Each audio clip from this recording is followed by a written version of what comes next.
क्या जमाना है, सेट लेकर बने रहे सभी उसी पर बाजू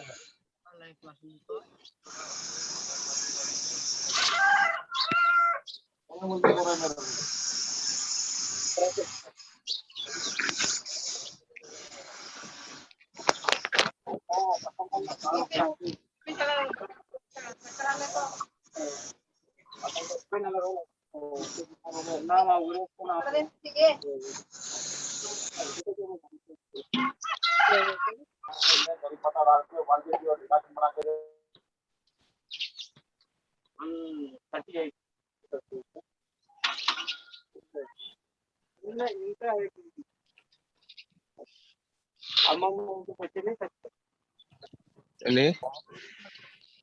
చూడలేదు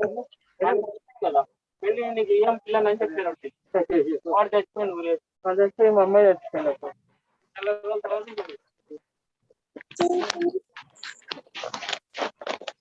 మాట్లాడి రెండు కాలాలు బతికేది కదా ఇంకోటి దొరకడా అదే రెండు కాలాలు బతికేది కలి చేస్తాడు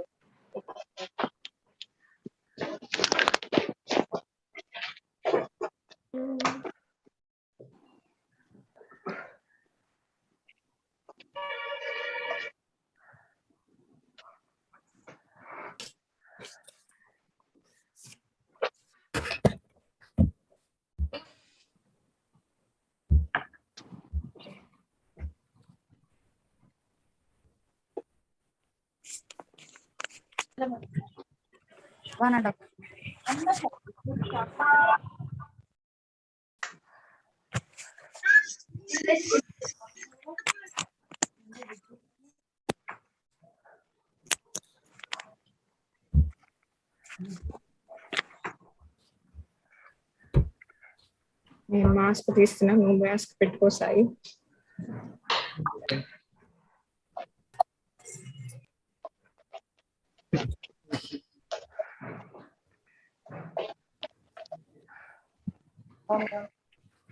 sir Munswami sir వెంకరాయన్.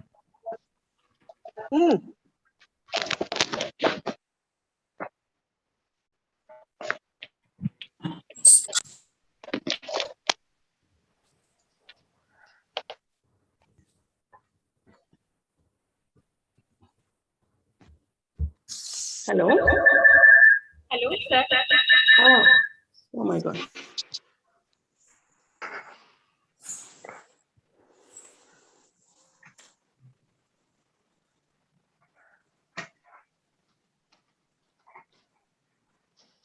Malika ma'am. Ma'am. Good morning, ma'am. Good morning, ma'am. Madam, I had a login with my actually I didn't realize. Yeah. Let's hear for question. Madam. Madam, namaste. Namaste, ma'am. Madam, చెప్పండి madam. Principal madam please. ఏంటి madam ఏదో చెప్పబోతున్నారు madam? ఏం లేదు, వినిపిస్తుందా అని? Yes ma'am, you are audible ma'am. You are audible. Okay. Tell me when we start, okay? Guest yes ma'am. Wస్తున్నారు madam. Okay. చెప్పండి నేను ఆన్ ఉంటాను. Yeah. Okay it's Yeah. Okay. Yeah. Yeah Radhika madam కూడా వచ్చేసారు. Yeah Yes, yeah madam. Okay. అన్నారు మీరు ఇక్కడికి వచ్చినప్పుడు 1 word 1 sentence ఫినిష్ చేస్తే మాట్లాడాలి. మళ్ళీ స్టార్ట్ చేస్తే చెప్పాలి. కాదండి Mute all Muniswamy sir, mute చేసేయండి అందరూ.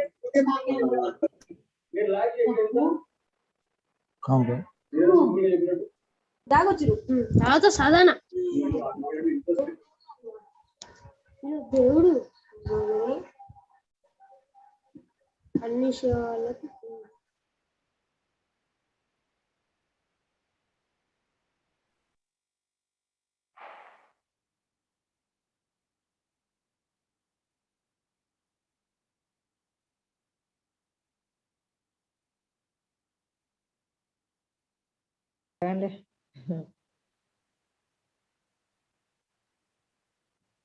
Realme Nano. Bokada Nano. Anangane ke Realme Nano. Realme Nano present.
Good morning, Muniswamy sir.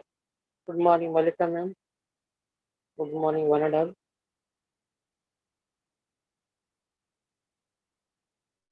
Good morning, sir. Good morning, ma'am.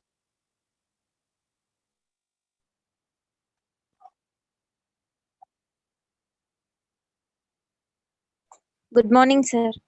Good morning, ma'am.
A very good morning to everyone. Am I audible, sir? Audible, madam, audible. You're So audible. I'm immensely pleased to welcome you all to this international webinar on entrepreneurship being organized by Internal Quality Assurance Cell and Entrepreneurship Development Cell of Babu Jagjeevan Ram Government Degree College, Narayanguda, Hyderabad. I welcome our esteemed principal, Dr. P.V. Geeta Lakshmi Patnaik Madam, our vice principal, Dr. Radhika Madam, our distinguished resource persons of the day, Sri Naveen sir and Dr. Chandrasekhar sir, revered colleagues, participants, and my dear students. We are honored to have you all in this international webinar, and we welcome our distinguished resource persons. Let the noble thoughts come to us from every side. These words, with this cue, we in BJR Government Degree College organize so many webinars to enlighten and ignite the young minds of our college. Our college motto is Jnanam Sarvahitaya, knowledge for universal welfare. So to share these, we are organizing these webinars for the benefit of the student community. Now, with these words of introduction, I would like to invite our Vice Principal Madam, Srimati S. Radhika Madam, to introduce our Principal Madam. Yes, madam. Am I audible? Yeah, yes, ma'am, you're audible. Good morning, one and all the participants, dear panel speakers. Very good morning to you all. Respected principal madam, it is my privilege to speak about our college and you. BJR Government Degree College, which was established in the year 1974, has a very prominent role in the state of Telangana, and it is one of the best colleges which is encouraging very good admissions in the Telangana state. And we have our principal, Dr. P.V. Geeta Lakshmi Patnaik Madam, who has indeed a very bright career achievements. She was appointed as lecturer in English through College Service Commission in the year 1998. She has rendered her able services as lecturer at various government degree colleges, Armoor, Nizamabad, Zahirabad, Khairtabad, and also at present college. She served as full additional charge principal at a very young service age at Zahirabad, Khairtabad, and also in the present college. She discharged her duties as IQAC coordinator at Government Degree College, Khairtabad, and at BJR Government Degree College. To her credits, she has been awarded State Best Teacher Award in the year 2017 by Government of Telangana State. She received the Best Research Paper Award for the research publication in the International Journal of English and Literature, a peer-reviewed journal with high impact factor. She is certified as English language teacher trainer by Commissionerate of Collegiate Education, Government of Andhra Pradesh, Hyderabad, and US State Department of English Language Programs. She secured a distinction in English standard test conducted by Business Language Testing Service and the Association of Language Testers.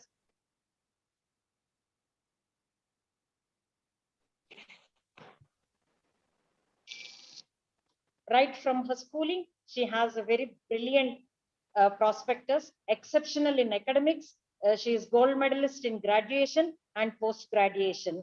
Madam has been awarded doctorate in English from Usman University in the year 2019.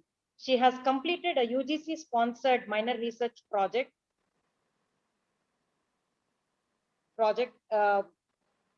and a remarkable credit.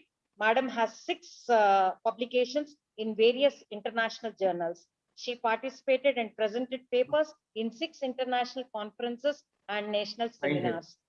This introduction, I request Malika Madam to take over. Thank you, Madam, for introducing our esteemed principal. Now, I welcome our beloved principal, Madam Dr. P.V. Geeta Lakshmi Patnaik Madam, to present the welcome address. Madam, you are welcome.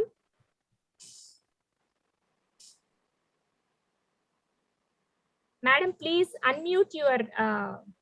Oh, yeah. Is it okay now? Yes, ma'am. Yes. Thank you so much, Radhika ma'am, Vice Principal of the college, and Malika ma'am, the IQAC coordinator. This is indeed a wonderful opportunity for me. And let me first wish you all a very good morning and welcome to the one-day international webinar on the topic, Entrepreneur, Do You Want to Be One? Being organized by Babu Jagjeevan Ram Government Degree College, Narayanaguda. It is with immense pleasure that I welcome our esteemed resource persons, Mr. Naveen Puwala, Engineering Manager, Cloud Operations at Life 360, Silicon Valley, USA, and Dr. Chandrasekhar DP, CEO, JGI Schools, Hyderabad, respected faculty and dear students from various colleges across the nation. It is indeed my privilege to present a very brief welcome address. As Radhika ma'am had just mentioned, Babu Jagjeevan Ram Government Degree College, Narayanaguda is one of the leading higher educational institutions in the state of Telangana today. We have more than 2,400 students on the rolls. And this year too, that is 21-22, there are more than 1,000 students who have already enrolled in the college. So let me just inform it's really with great pleasure that I would like to inform the resource persons as well as all the other participants in this webinar that Babu Jagjeevan Ram College has two great advantages. And one of them is, of course, our dedicated, highly qualified, dedicated and committed teaching faculty that we have, as well as the bright and dynamic students that that are there in this college today. These are the two advantages that the college has, and the college is striving to achieve a very good grade in the upcoming NAC assessment and accreditation process. So I would just like to come to today's topic, Entrepreneur, Do You Want to Be One? Which is indeed a very innovative and creative way of addressing one of the most important topics of conversation in higher educational institutions today. So there is a need for entrepreneurship education, and this is the idea behind introducing the entrepreneurship development cells in all the government degree colleges by the Commissionerate of Collegiate Education. Our Honorable Commissioner, Sri Naveen Mittal, IAS, has this vision of creating a pool of students, highly skilled students who are equipped with life skills, and which will help them to lead exceptional lives in a rapidly changing world. So let me first thank our Honorable Commissioner for having introduced the EDCs in different colleges, all the colleges in the state. So Babu Jagjeevan Ram Government Degree College has a very, very dynamic IQAC, internal quality assurance cell, as well as an entrepreneurship development cell. And both of them have come together to present this international webinar. So I'm really grateful to the coordinators and conveners of these two cells, as well as the staff and the students of the college for making it, possible for us to organize this program. So coming to the topic, why do we need to talk about entrepreneurship?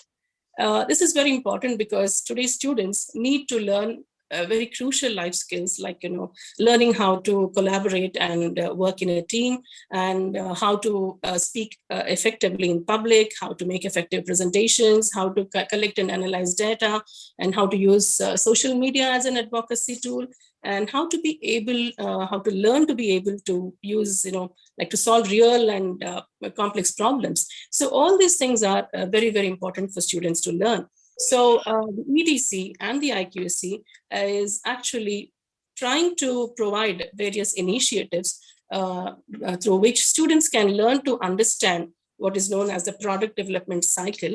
And also the students should be able to come up with their own unique business proposals, and they should also be able to deliver multiple pitch presentations. So all these things are, part of the various initiatives that the EDC has envisaged. So there are various benefits that, I was just talking about these three benefits that students can actually learn from these programs. Most students probably are under the impression that entrepreneurship is a term which is associated only with students who enter the fields of science, technology, and business. But let me just assure you, students, that it is not just limited to these three fields. In fact, students of arts and art, music, and humanities can also learn to develop their imagination, and they can also learn how to apply creative thinking skills to real world problems. So that's the reason behind organizing today's webinar, right? I would also like to remind students that we live in an age of unprecedented and technological transformation. Today's students face an uncertain future, which is full of complex global, social, and environmental issues. So we need to equip them with skills to handle these problems. Let me also mention something here, students. It's very important that we do so.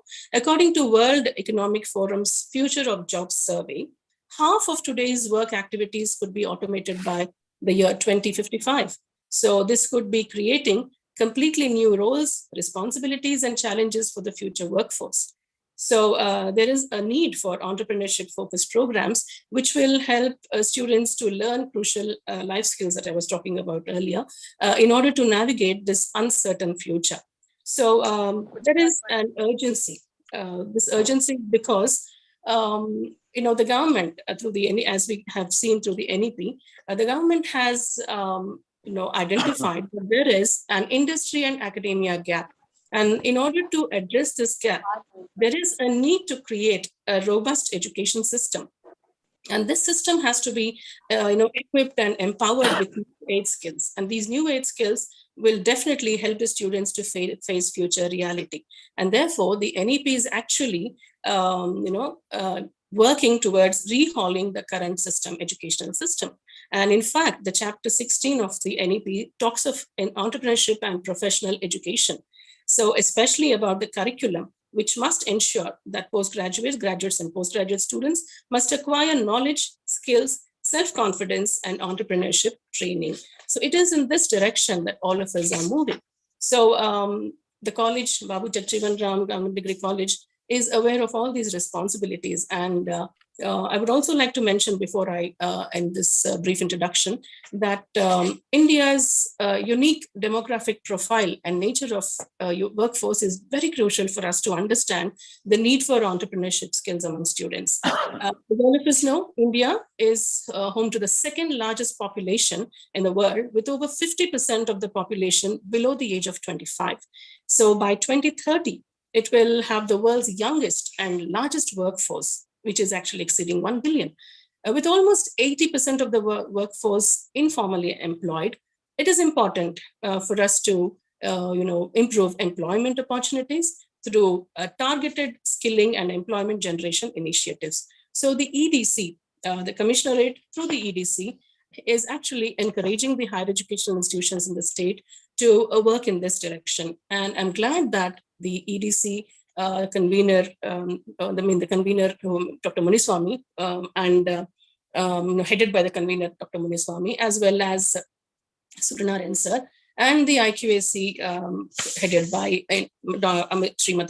Ms. Malika, are all working in this direction. So I would like to wish everyone a very happy time, because we have such wonderful resource persons coming up, and they are ready to share their inputs, and they're ready to share their expertise with us. And I'm sure the students are going to benefit from this. I would like to thank all the teachers and students from across the nation who are also participating in this program. And thank you very much for giving me this opportunity, Malika ma'am and Muniswamy sir, as well as Radhika ma'am. I'm sure we are all looking forward to a very interesting and scintillating discussion on this topic. Thank you very much. Thank you, madam, for enlightening us on how our college is taking up excellent initiatives to promote entrepreneurship. Thank you. Under your stewardship, college is moving towards paragon of excellence. Now, moving the program further, I request Dr. Suryanarayan sir, Head Department of Commerce, to introduce the webinar. Thank you, Malika madam. I am very happy to say a few words about the significance of EDP cell at our college and about today's webinar on entrepreneurship. First, let me thank our principal, Dr. P.V. Geeta Lakshmi Patnaik madam, Vice Principal Srimati Radhika madam, On video, sir. Dr.D. Muniswamy, sir. Member of EDP cell, Srimati N. Neelima, madam. IQAC coordinator, Miss Malika, madam. My thanks to all the members of faculty and students who are attending the webinar. My special thanks to Mr. Naveen sir and Mr. Chandrasekhar sir, as both of them are the resource persons of today's webinar. Entrepreneurship Development Cell was established last year at our college with a vision to bridge the gap between industry and academia. Entrepreneurship Development Cell supports businesses and innovators as they develop, launch, and commercialize their ideas and motivate the students to bring out their latent spirit of entrepreneurship. Entrepreneurship Development Cell is a non-profit students organization dedicated to promoting the spirit of entrepreneurship among students. The basic aim of eCell is to encourage college-level students to start their own enterprise. To many, becoming an entrepreneur might seem like a scary and a high-risk-taking journey, but to some, this unpredictable adventure seems like the perfect path that their life should take. Entering the unknown battlefield of business is probably the only way that people who hate their jobs can change their circumstances to be successful. Successful people inspire other people to become successful. We have Mr. Naveen and Mr. Chandrasekhar with us. Both of them believe that becoming an entrepreneur will allow them to network with people who have already built great businesses. They think that they have enough potential to find the next profitable idea and change the lives of millions. Seeing someone with nothing grow to become a successful business person is enough for these aspiring entrepreneurs to save up money to start their own businesses. Definitely, by attending today's webinar, our students will get valuable inputs from the resource persons, and it will motivate our students to take up entrepreneurship in near future. Thank you, one and all. Thank you. Thank you very much, sir, for enriching us on through Entrepreneurship Development Cell. Now with this, we are taking the program further. Management Guru, he has once said that the best way to predict the future is to create it. These words are made true by one person. He is none other than Naveen sir.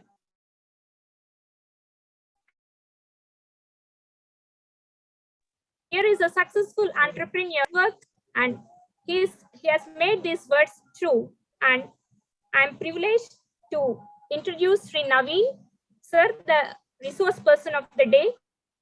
Currently, Naveen sir is an engineering manager of cloud operations at Life 360. It's based on Silicon Valley, California, USA. He's a serial entrepreneur, co-founded Gen Labs, and successfully he has started many startups. And he's a core team member of startups like Skyfire and Amused, one of the first product startups in India. He has also co-founded Mothwick in Bangalore back in 2006 with a technically successful product. And he's a strong leader in technology, products impacting millions of users with the mission, with the award mission, Technology for Good. And he has started so many mobile solutions and architectures and incepted, launched, and monetized. He has 20+ years of building products, and he has done various leadership roles at Skyfair, Opera, Gen Labs, and Life 360. And he is a leader for award-winning and Apple App Store top paid app in 2010-11. And also he has started Gen Screen, that is artificial intelligence-based digital health or screen time protection solution ahead of Apple and Google's products. And he has worked on video recorder solution for world's first smartphone. And he has also got patents, inventor of 3 US patents, and multiple other patents are pending. And really, Sri Naveen sir, we are fortunate enough that such a great accomplished entrepreneur is in our midst today. All our students are anxiously waiting for your words and lecture. You're welcome, sir, on behalf of BJR Government Degree College. Please share your journey. Thank you, Malika madam. Good morning, everyone. Can everyone hear me?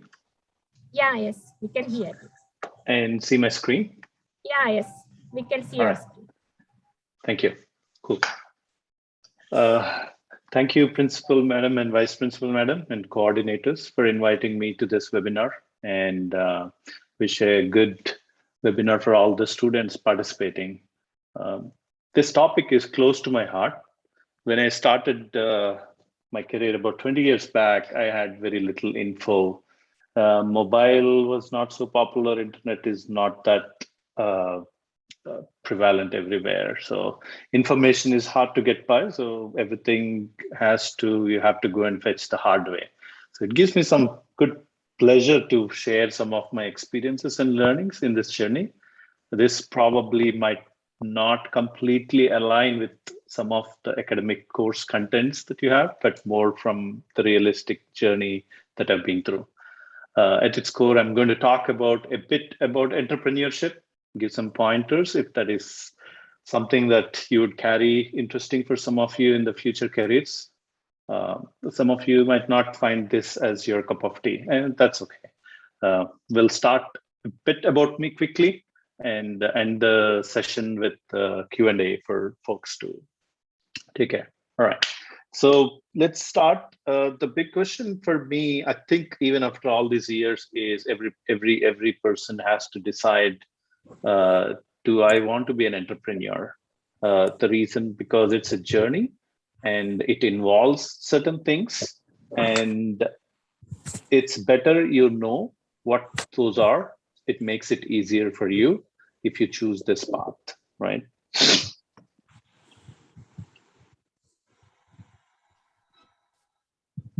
Quick, thanks Malika for giving me the introduction. I'll wrap through. I'll call myself as a serial entrepreneur. Graduated in NIT Warangal in the computer science.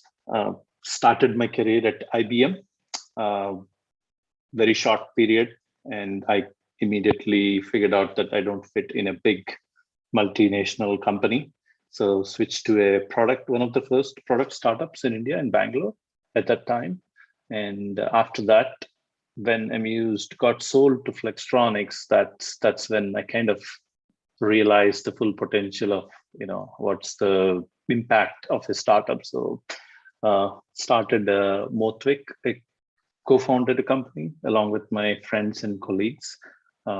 After that, moved to US working on Skyfire, which was again M&A merger and acquired by Opera.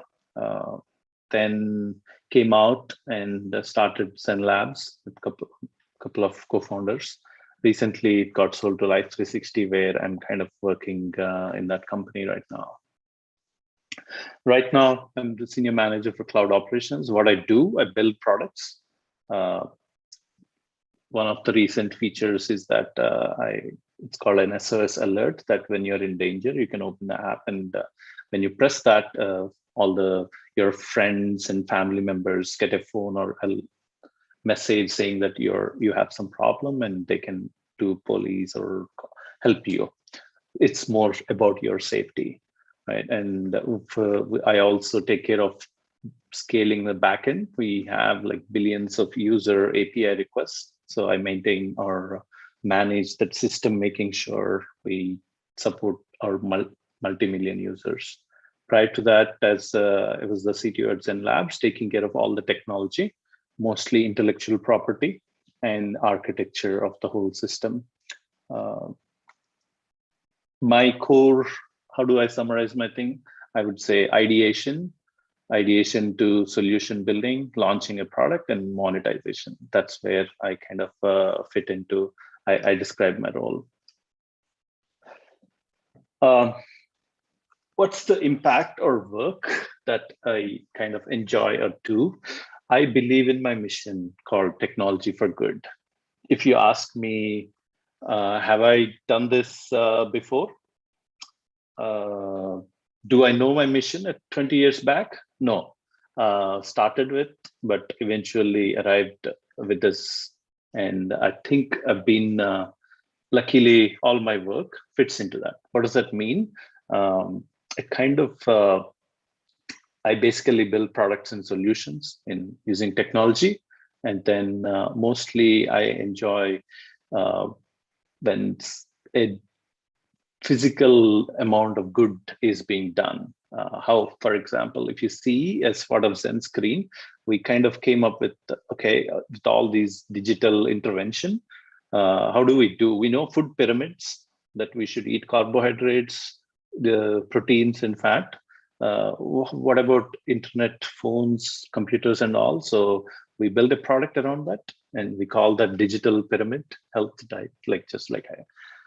Similarly, as I said, like when we did the Life 360 helps millions of families for teen drivers who get into some accidents or teach them good driving habits and all. So mostly my work is kind of related with developing technology for good. I don't have anything against for some of the companies who work for advertisements or analytics, but I kind of chose this path.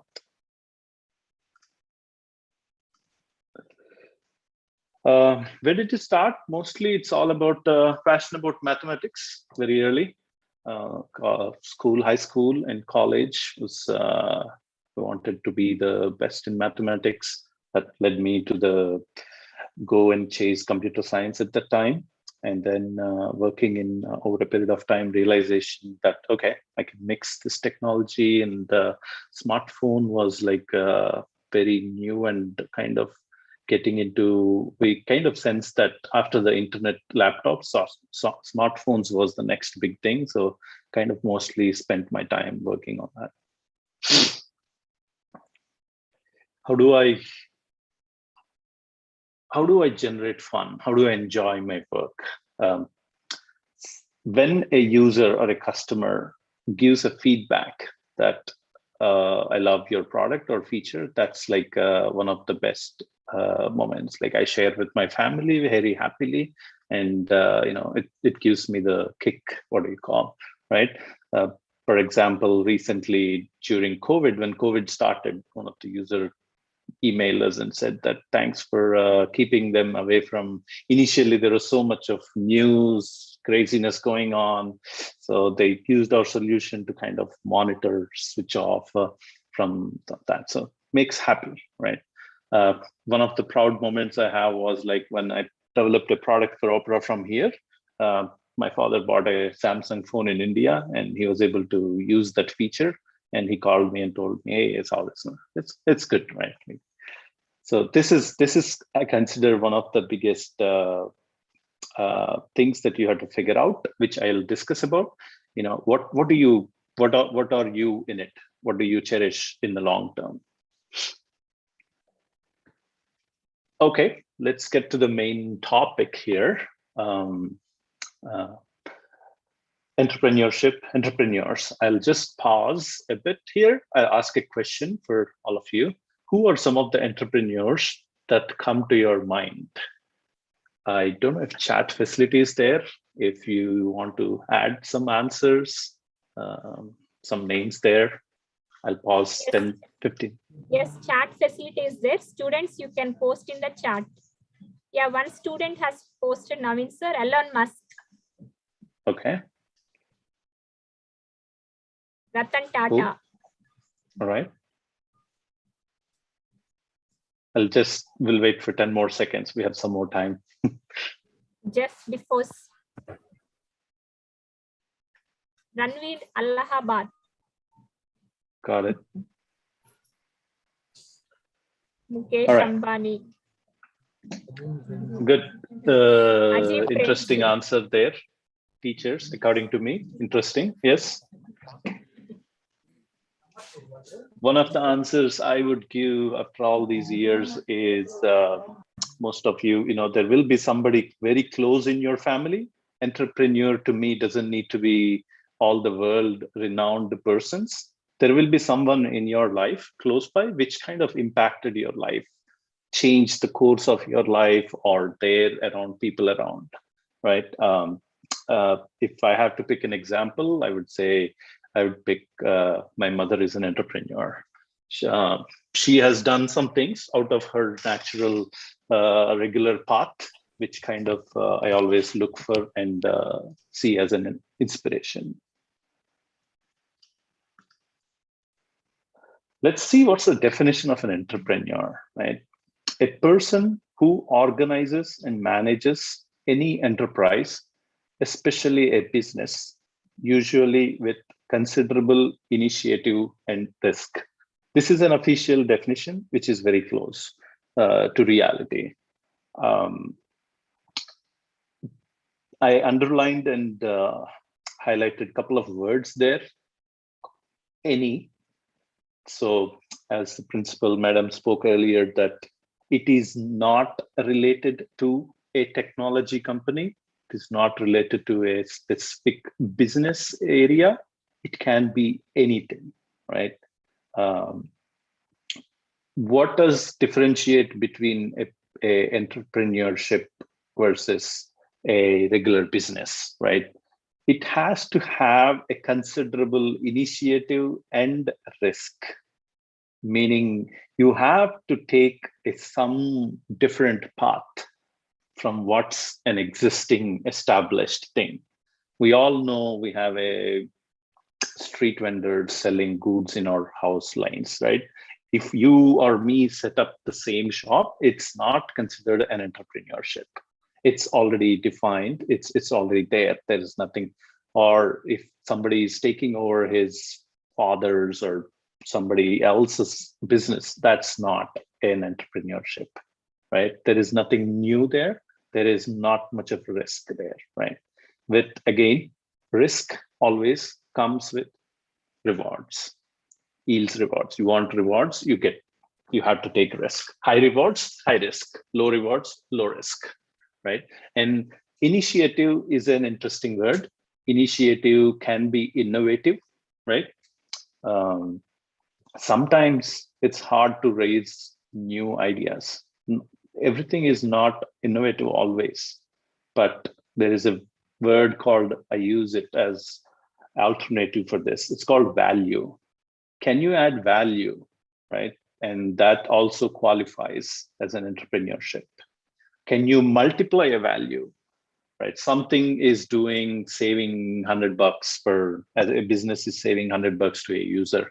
Can you devise a business which can save 10x, 10 times for a user? Yes, it's adding a value, right? So that is probably not an innovative idea, but still adds a value to the end user. So these are some of the words. It's just not limited. Don't get bogged by all the companies and startups that you mentioned, right? Big names, obviously. Those are all the things that you heard, Google, Facebook, or Tesla, all the people that you're seeing, they all started with when they started their businesses or their entrepreneurship fits these definitions of this one. And I added the second line, it's more like a journey. It is not a one-stop solution, one-stop thing. It is a continuous journey. You succeed, you fail sometimes, and then you learn from them and move forward. Some of the questions, right? To continue explaining what the definition. What's the difference between selling groceries versus big basket? Groceries have been sold for centuries in the world. Big basket or some other company with similar thing came up. Now they're considered as a startup, entrepreneurs, right? Same thing. Taxi business has been there forever, from even before you're born. What's up with Uber or Ola? And why are they considered? So they came and disrupted something. It's not, they did not invent something new drastically, right?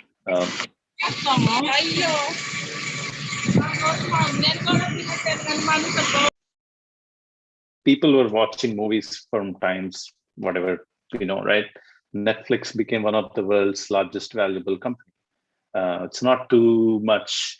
They didn't invent new stuff. They just added different value, kind of. Obviously, there are companies who innovate. We'll talk about that.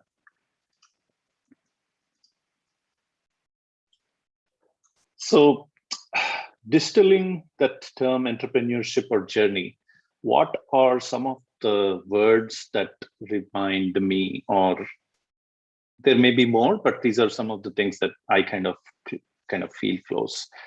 Passion. You need to be passionate to take this journey, right? Because there are going to be obstacles, and there's going to be nobody to come and push you or pull you to the end point. You need to have the passion, inner passion driving you. Obsession. You should be obsessed about your idea or your company. Everybody will be saying no. Everybody will be saying, "Oh, you're done. You can't move forward." Right? It is only you that will carry the torch. And the obsession with your product, with your user, with your features is what you take. I mean, you can easily associate Steve Jobs with that obsession. He is single-pointedly obsessed about the quality or user experience of the phone. That's why you see the world's best products from Apple, right? Risk. There will be a lot of risks. This is the biggest thing, right? Like, you should be risk-prone, risk-taking. You should be willing to be embracing the risks. There will be money. You'll run out of money. You'll run out of resources. You'll not be attending other parties or other people are doing, right? Social. And there might be something that, government can change a policy suddenly. All these things are possible, right? Some people are now investing big in Bitcoin or blockchain technology and all. So imagine someday one country says, "Oh, this is illegal. We're not allowing that." That's a risk of running out of the business, right? You need to be fearless to face that risk. So this is 4 words that kind of sums up most of the things. You need to have a heart, fighting heart. You need to be smart. You need to have guts, and then luck should favor you. That's in essence an entrepreneurial journey and what success could mean with that. At its core, what is it? You will have an idea, right? The idea can vary from simple to extraordinary out of the times. Idea can change the life. You might have heard all that advertisements from the mobile carrier. I think ideas can be simple. You don't need to be extraordinary. At the same time, ideas are like a phone invention or camera phone or the artificial intelligence or SpaceX taking civilian people to the space. These are like on the other extreme. Your idea can fit in that wide spectrum anywhere where you want, right? So nothing is small, nothing is big. Actually, of all those things listed, I put the value of idea on the least thing. It's all about execution. Everybody has ideas in this world. Okay. If you let 10-year-old, he will tell you 10 ideas in 10 minutes. So it's idea is good, but all the rest of the things are where you differentiate yourself from the next person, right? Market need. You need to understand the market need. I made that mistake with one of my companies. I was 2-3 years ahead of the market need, and it's difficult, right? When there is no market need, when you're ahead, timing, you need to figure that out. It will cause problems. Funding, obviously, money is the most important thing. When I grew up, I was taught that money is not the most important thing. Happiness is important thing, and other stuff are Yes, they're all important, but money is the one important thing in this entrepreneurship that keeps you running more time than your competitor. If you don't have fuel, you will stop. Just like, if you have extra fuel, you will be there for extra. Because right now, it's all about, if you see all these companies, it's about a winner takes all, meaning there is no second company than Facebook in social media. They are the number one, and that's it, right? And if you see Uber takes all. There is no other second, third competition. So the people who has the resources and persistence will stay and make it big. Building and launching, this is where you need team skills, and you need to build it fast, learn fast, and launch the product. Marketing, obviously, some products need marketing. For example, video games, they all need marketing. Some products reach word of mouth. Like if they like some things, you like it, you'll obviously tell to somebody and they will use it. But some of them need heavy marketing. And then once it succeeds, first phase, you just keep on growing the user base. You just keep on scaling your product, right? That's basically the core pointers in an entrepreneurship or a company.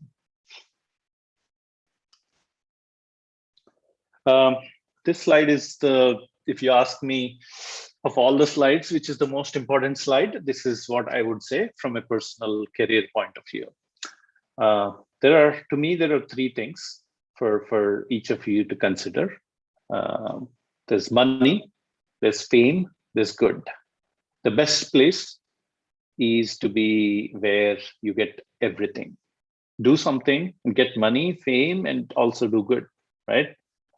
Predominantly, sometimes that doesn't happen. So you might have to choose, what do you want? And it's okay to choose one over the rest of the two. It's only you who will have the clarity. And once you make a decision, it's your decision, and you will be happy about it, right? There are companies which are very famous, but not good for a lot of people's. I can take an example of Facebook. Just giving an example here. They are very famous. They are the world's biggest social media, but they are not considered a good company by everyone. They make a lot of money, right? So it's up to you which idea and then what you want to do. And if you say, I want money or fame, entrepreneurship is not the only option to get those things, right? There are other opportunities. There are other ways to do it. You can become choose a career in the political government service, or you can become a high-level CEO of a big company or a small company and make impact or make money or make fame, right? So what are some of the success factors in the journey that you can think of? I'm not saying these are the only success factors. These are some of the things that I think of, right? Timing. It's super critical, right? When you start the journey. I don't say that at the age of 50, you cannot be an entrepreneur, but that's the chances are a bit, the risk is more higher there. So the younger, the better. If you count most of the names that you have said earlier in the chat list, most of them started in their teenage, like 17, 16, right? That's statistically from a health point of view, that's the best age. That's the age where your brain is the most creative and body is most productive. So obviously, no surprise guesses, the younger, the better. Why did I put compound interest? Everybody understands compound interest principle, right? Once you keep money and you add interest, and then that compounds over time.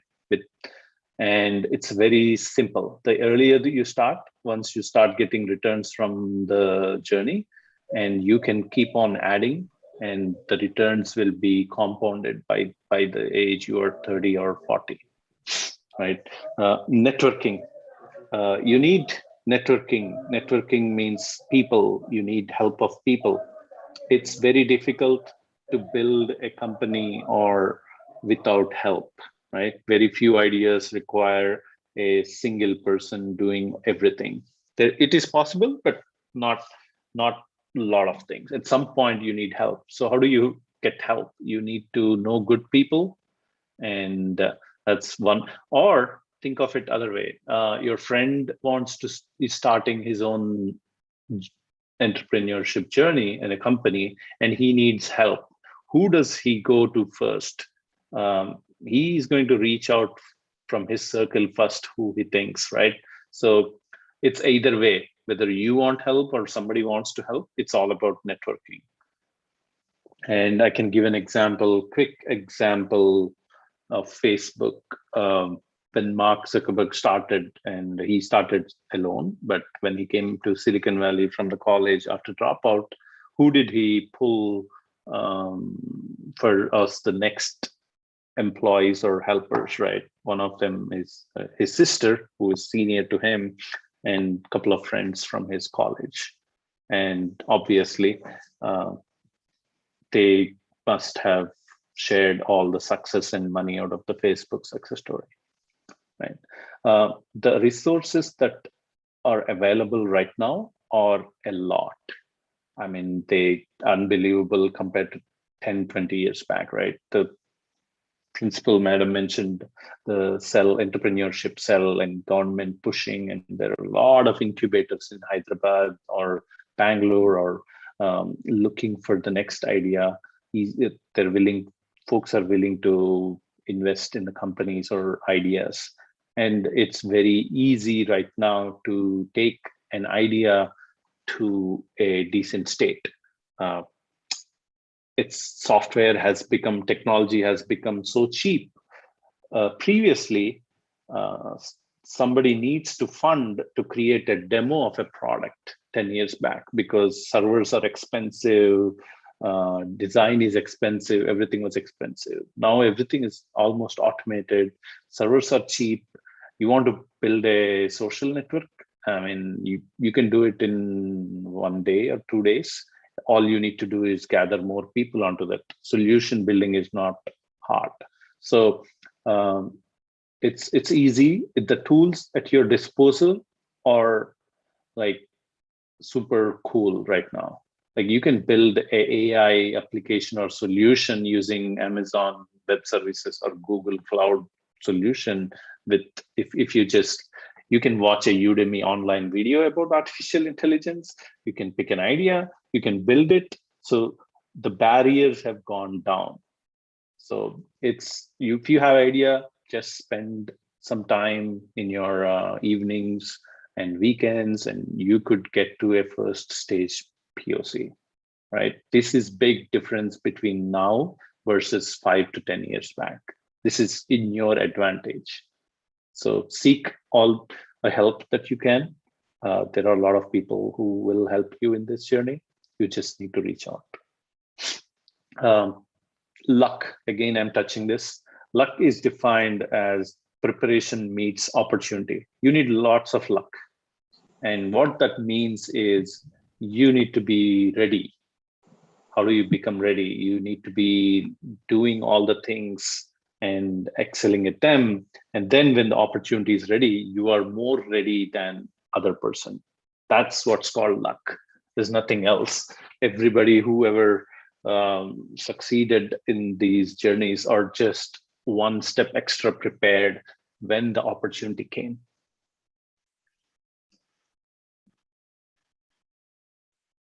Again, this is one more thing that you have to ask as you move forward. Who is your mentor? Who do you look for help? Who do you look for inspiration, right? These days, it's easy. You can choose from anyone. I mean, you have all the information, videos, YouTube videos, and you can chat with them or ask them. You don't need to be physically close to them.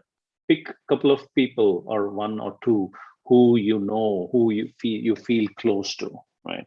And that's one thing that keeps you inspiring in this journey. There are a few challenges being an entrepreneur, right? You have to be jack of all, master of most, meaning there will be times where you'll be cleaning your office, you will be janitor of the office, you will be admin of the office, you will be also booking your stuff. So you must be doing everything till you need to be prepared. There's no one who will act on do stuff for us in the beginning, right? What's the other challenges, successes? How many have you one of the biggest analogy example I give is movies. We all understand movies. It's very close to that. What's the success rate of movies? Like if you're a producer of a movie, it's mostly about 2%, right? If you produce 100 movies, 1 or 2 movies will become blockbusters. Same thing. You will hear a lot of good stories in the media, and out of every 1 or 2 companies that made billions, there will be 100 other companies who did not make them. But you always chase the gold, right? We touched about this, is idea everything? Sometimes it's not everything. It's more about execution, and sacrifice comes from execution. You need to be ready to sacrifice time and money, and I just wanted to pick a couple of comparisons here just to give an overview of how the entrepreneurial journey can be of different types, right? WhatsApp versus Instagram. I'm sure you heard of all these things. So WhatsApp has been done by a co-founder, has been come out in Bay Area, who took like a community or social service help because he was so poor, and he leads a humble.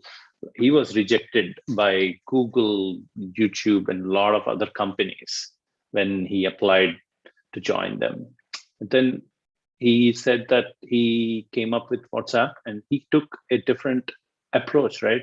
We care about privacy, and even when others bought the company, he said, I'm not going to add advertisements into this platform. And he was like sticking to that vision of him, or his mission. Whereas Instagram, if you have seen, it's all about ads. Recently, last couple of days, there have been some allegations that they are kind of creating mental problems for young teenagers, right? So it's the approach. Both are immensely popular. Both are acquired by Facebook, right? So how do you do your business, right? That's a contrast. MySpace versus Facebook. I don't know how many people heard of MySpace, but MySpace was a bit ahead of its time. It was the first social media company before Facebook, and Facebook came and kind of crushed MySpace, and then it was non-existent now, right? So again, timing of your idea to the market is also important. Terranos is an American company. It's it's more famous for the CEO, Elizabeth Holmes. The context I was picking up here is how you run the business. What are the values that you run?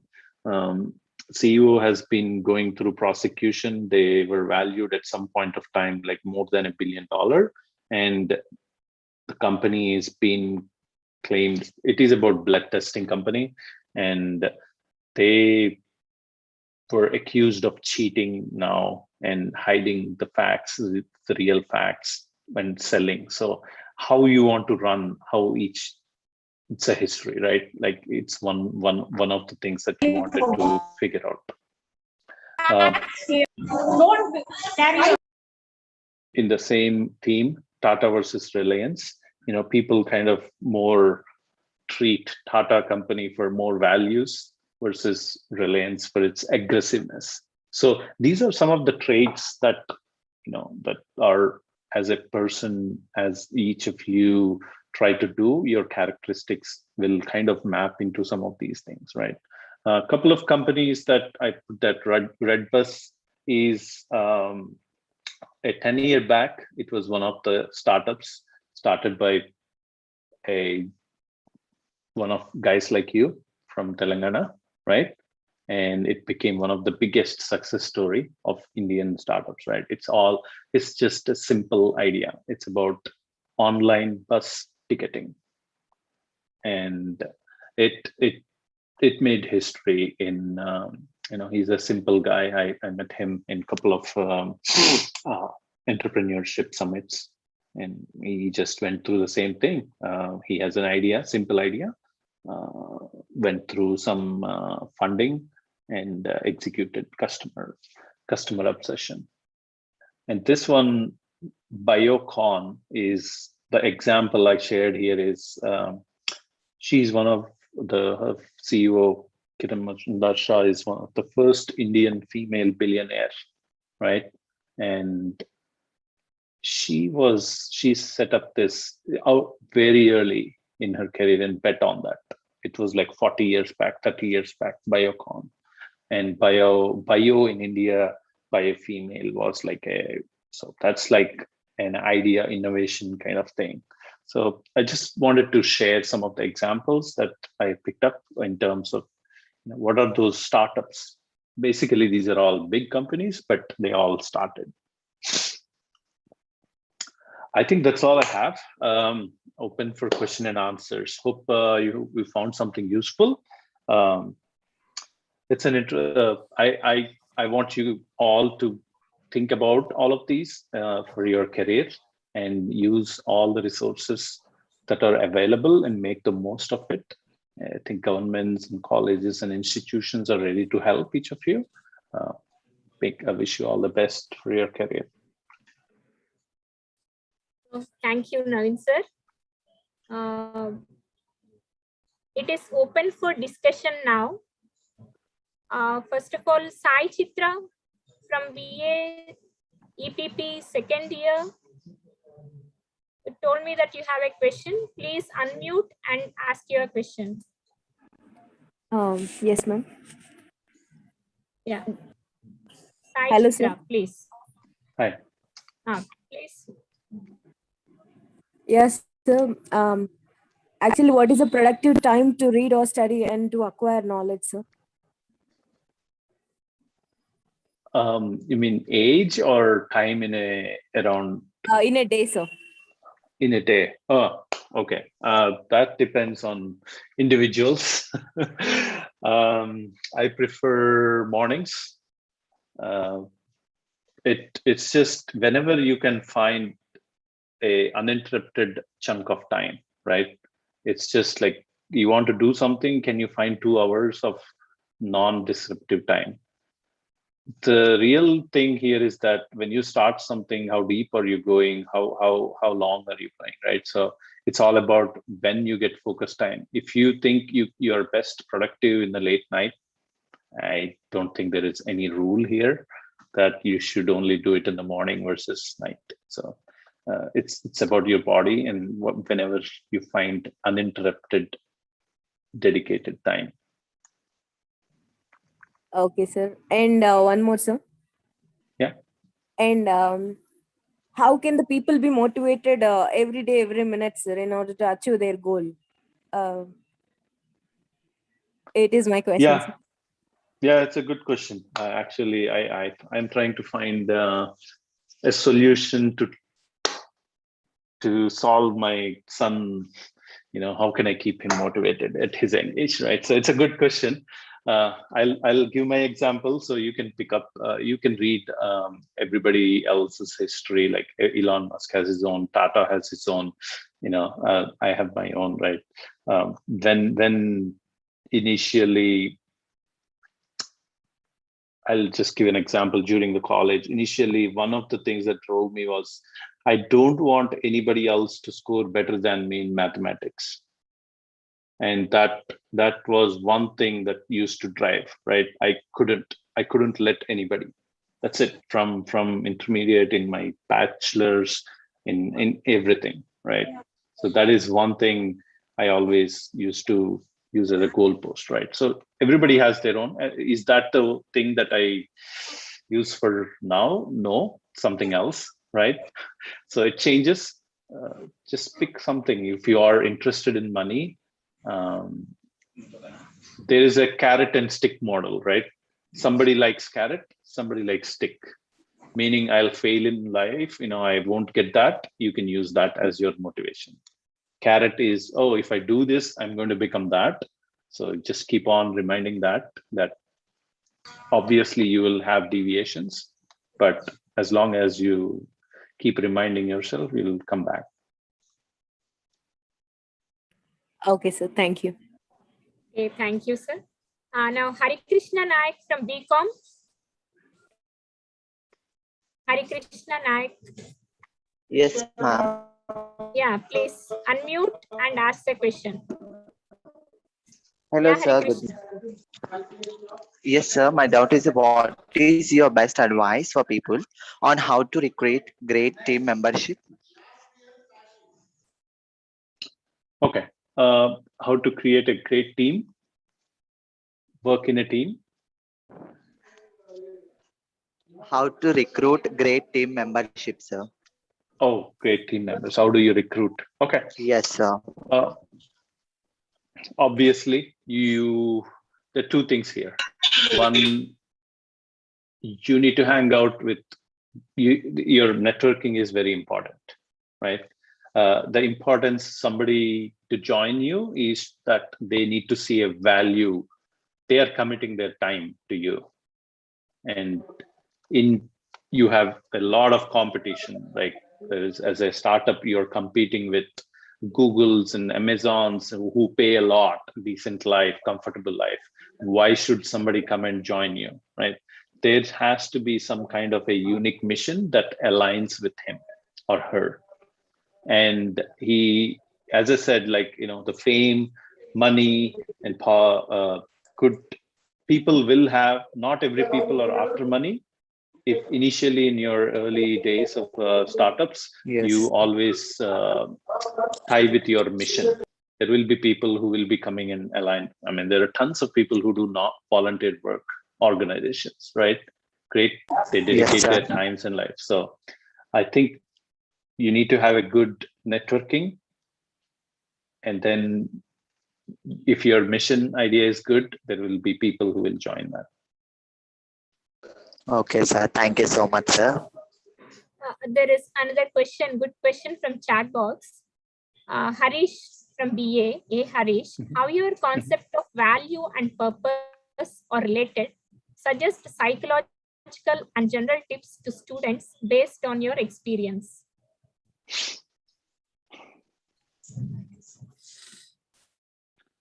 To me, okay. The way I'm understanding this is value is something that is an output. Purpose is something that's like a goal or what kind of a goalpost, like this is my purpose, this is my goal, right? You can have a purpose, but a value can be intermediately. The value might not completely align with it. For example, purpose, as I'll go back to my presentation, purpose for me was like, I want to use technology for good, right? It's kind of how I want to make happiness for myself. And the value out of that comes through multiple phases and multiple products, right? And first product, it came as screen time, helping parents and kids not watch or control their watching habits. That's a value to users. I don't know what the context of psychological tips to students on this in this example here.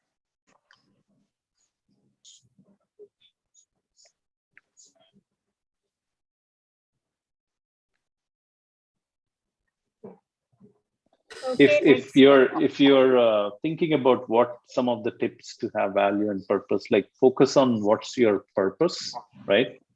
There is always a long-term purpose that I want to do this, right? I want to do this in 10 years. And that purpose will have intermediate value either to yourself or to people around you or to the wider audience. Yep. Yeah. Next, from B Form, I think Lokesh and Jenna Krishna, please ask your questions quickly. Are they available? Yes, Lokesh. Yeah, please. good morning, sir. I have a small doubt share with you. That is, what piece of advice would you give to college graduates, sir, who want to become entrepreneurs? Yes. It's not about becoming an entrepreneur, right? It's about, again, simple thing that what do you want to get out of that, right? What's the purpose that you're trying to, and entrepreneurship is a mode or a journey to achieve that. Are you simple questions like, what do you want to do? Do you want to get money? Do you want to get fame, or you want to do good to people? If you want to do good to people, like you can go and set up there's a lot of one of my classmates does NGO for physically handicapped people, right? He goes to that school and teaches and all. So it's multiple ways here. Very generic question. Again, just look back and identify what you want, and obviously that kind of tells you. If you can access the presentation, some of the points of how you want to do that. Okay, this is what I want, and these are the things I'm going to do in the next 2 years. Like, this is the area I want to pick. This is how I want to reach people. This is how I wanted to build that, and see whether it works or not.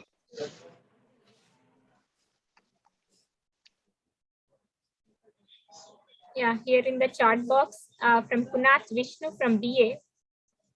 Already, I think the sir has explained this. What are the major qualities should an entrepreneur must have?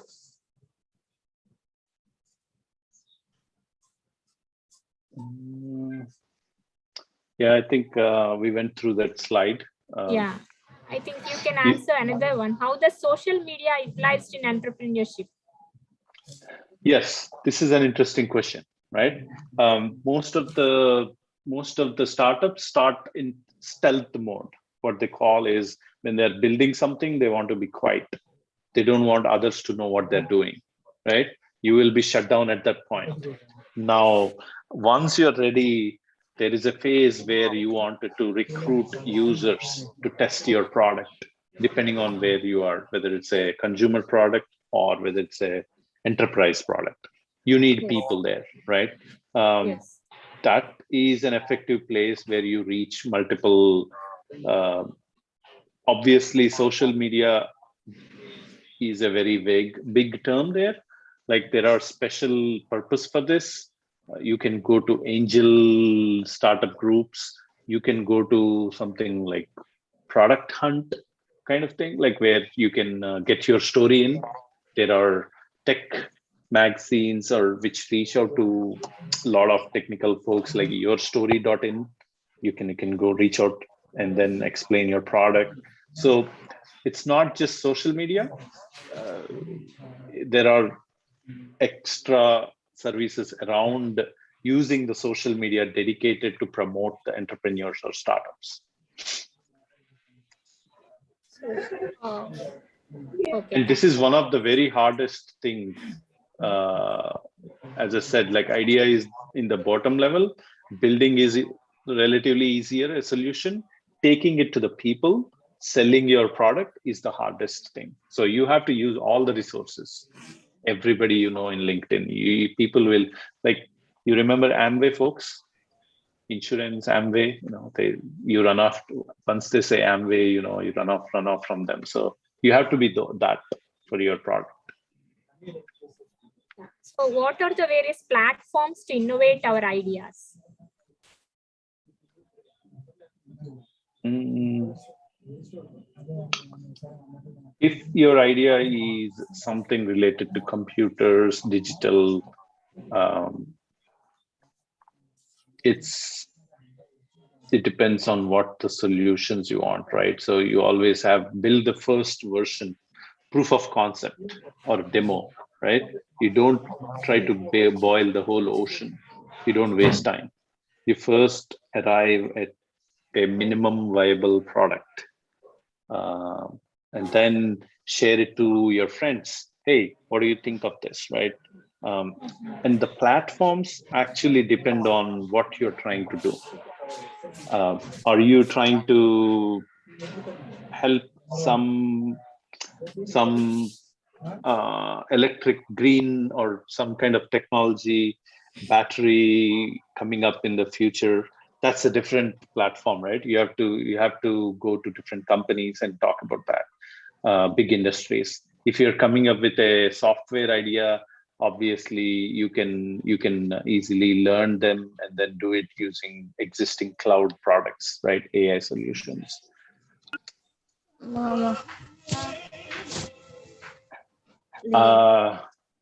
Sorry, agri-tech startups and lighting farmers. I saw a question. I am a bit far off from that domain. I think Suresh's question.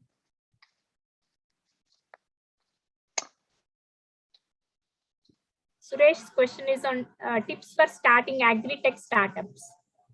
I don't have exposure to that. I won't be able to answer that. Yeah. Okay. Jana Krishna, are you there on the line? Yes, ma'am. Yes, ma'am. Please ask quickly because time is running out. Okay, ma'am. Okay, ma'am. Sir, my question is that if I want to become successful entrepreneur, which skills I have to develop to become a successful entrepreneur?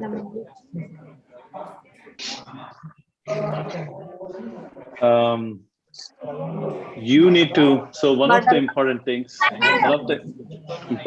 whether entrepreneur or what other areas, you need to have a rock foundation that you can always say, okay, this is my core strength, right?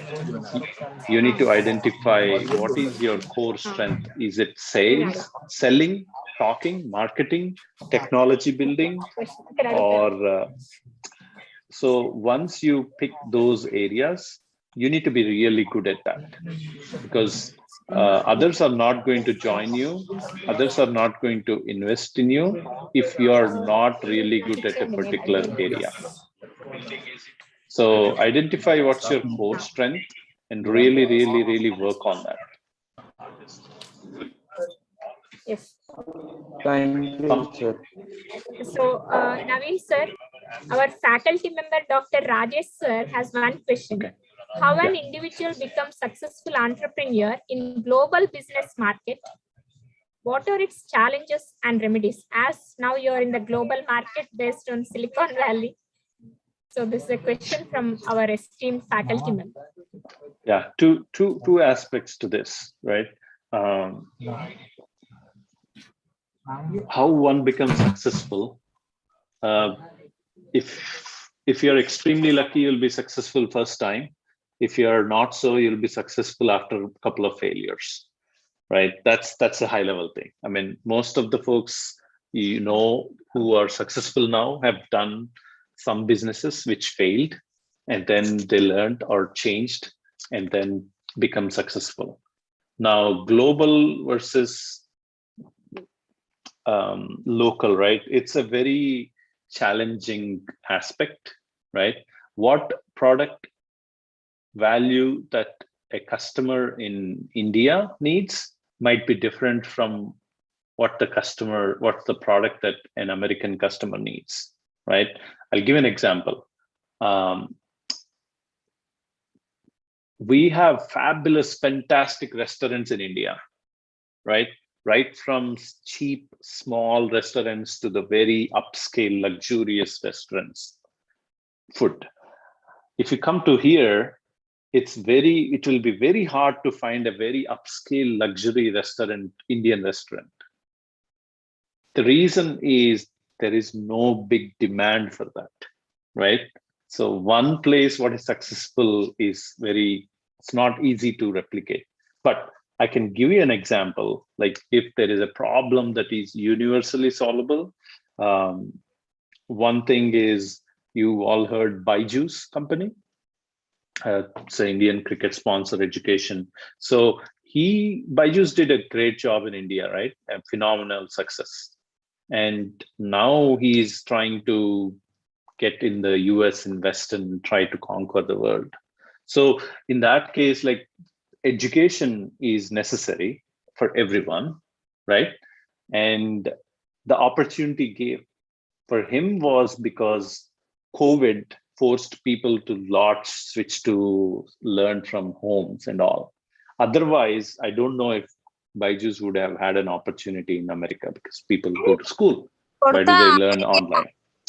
So I think it's a very hard thing for folks sitting in India to kind of conquer the rest of the world. It's the same thing from everywhere, right?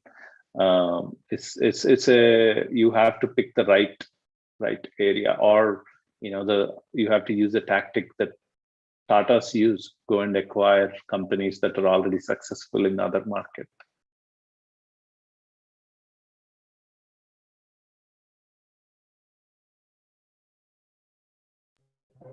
Okay, I think students, okay, next again in the next session you can ask the question, because the next resource person is online. Thank you, Naveen sir.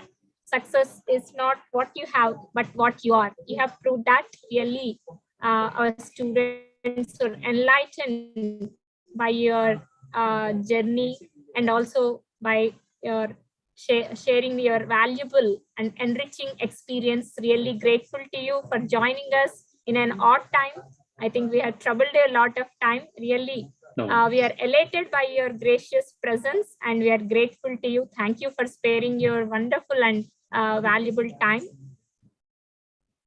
Thank you. Hopefully I added some valuable information to the students, and good luck everyone. Thank you, sir. Thank you very much. Thank you. Please be online. Now, Dr. Chandrasekhar sir, are you online? Yes, good morning. Yeah, please. Dr. Neelima Madam, Assistant Professor of English. Ma'am, are you online? Neelima Madam.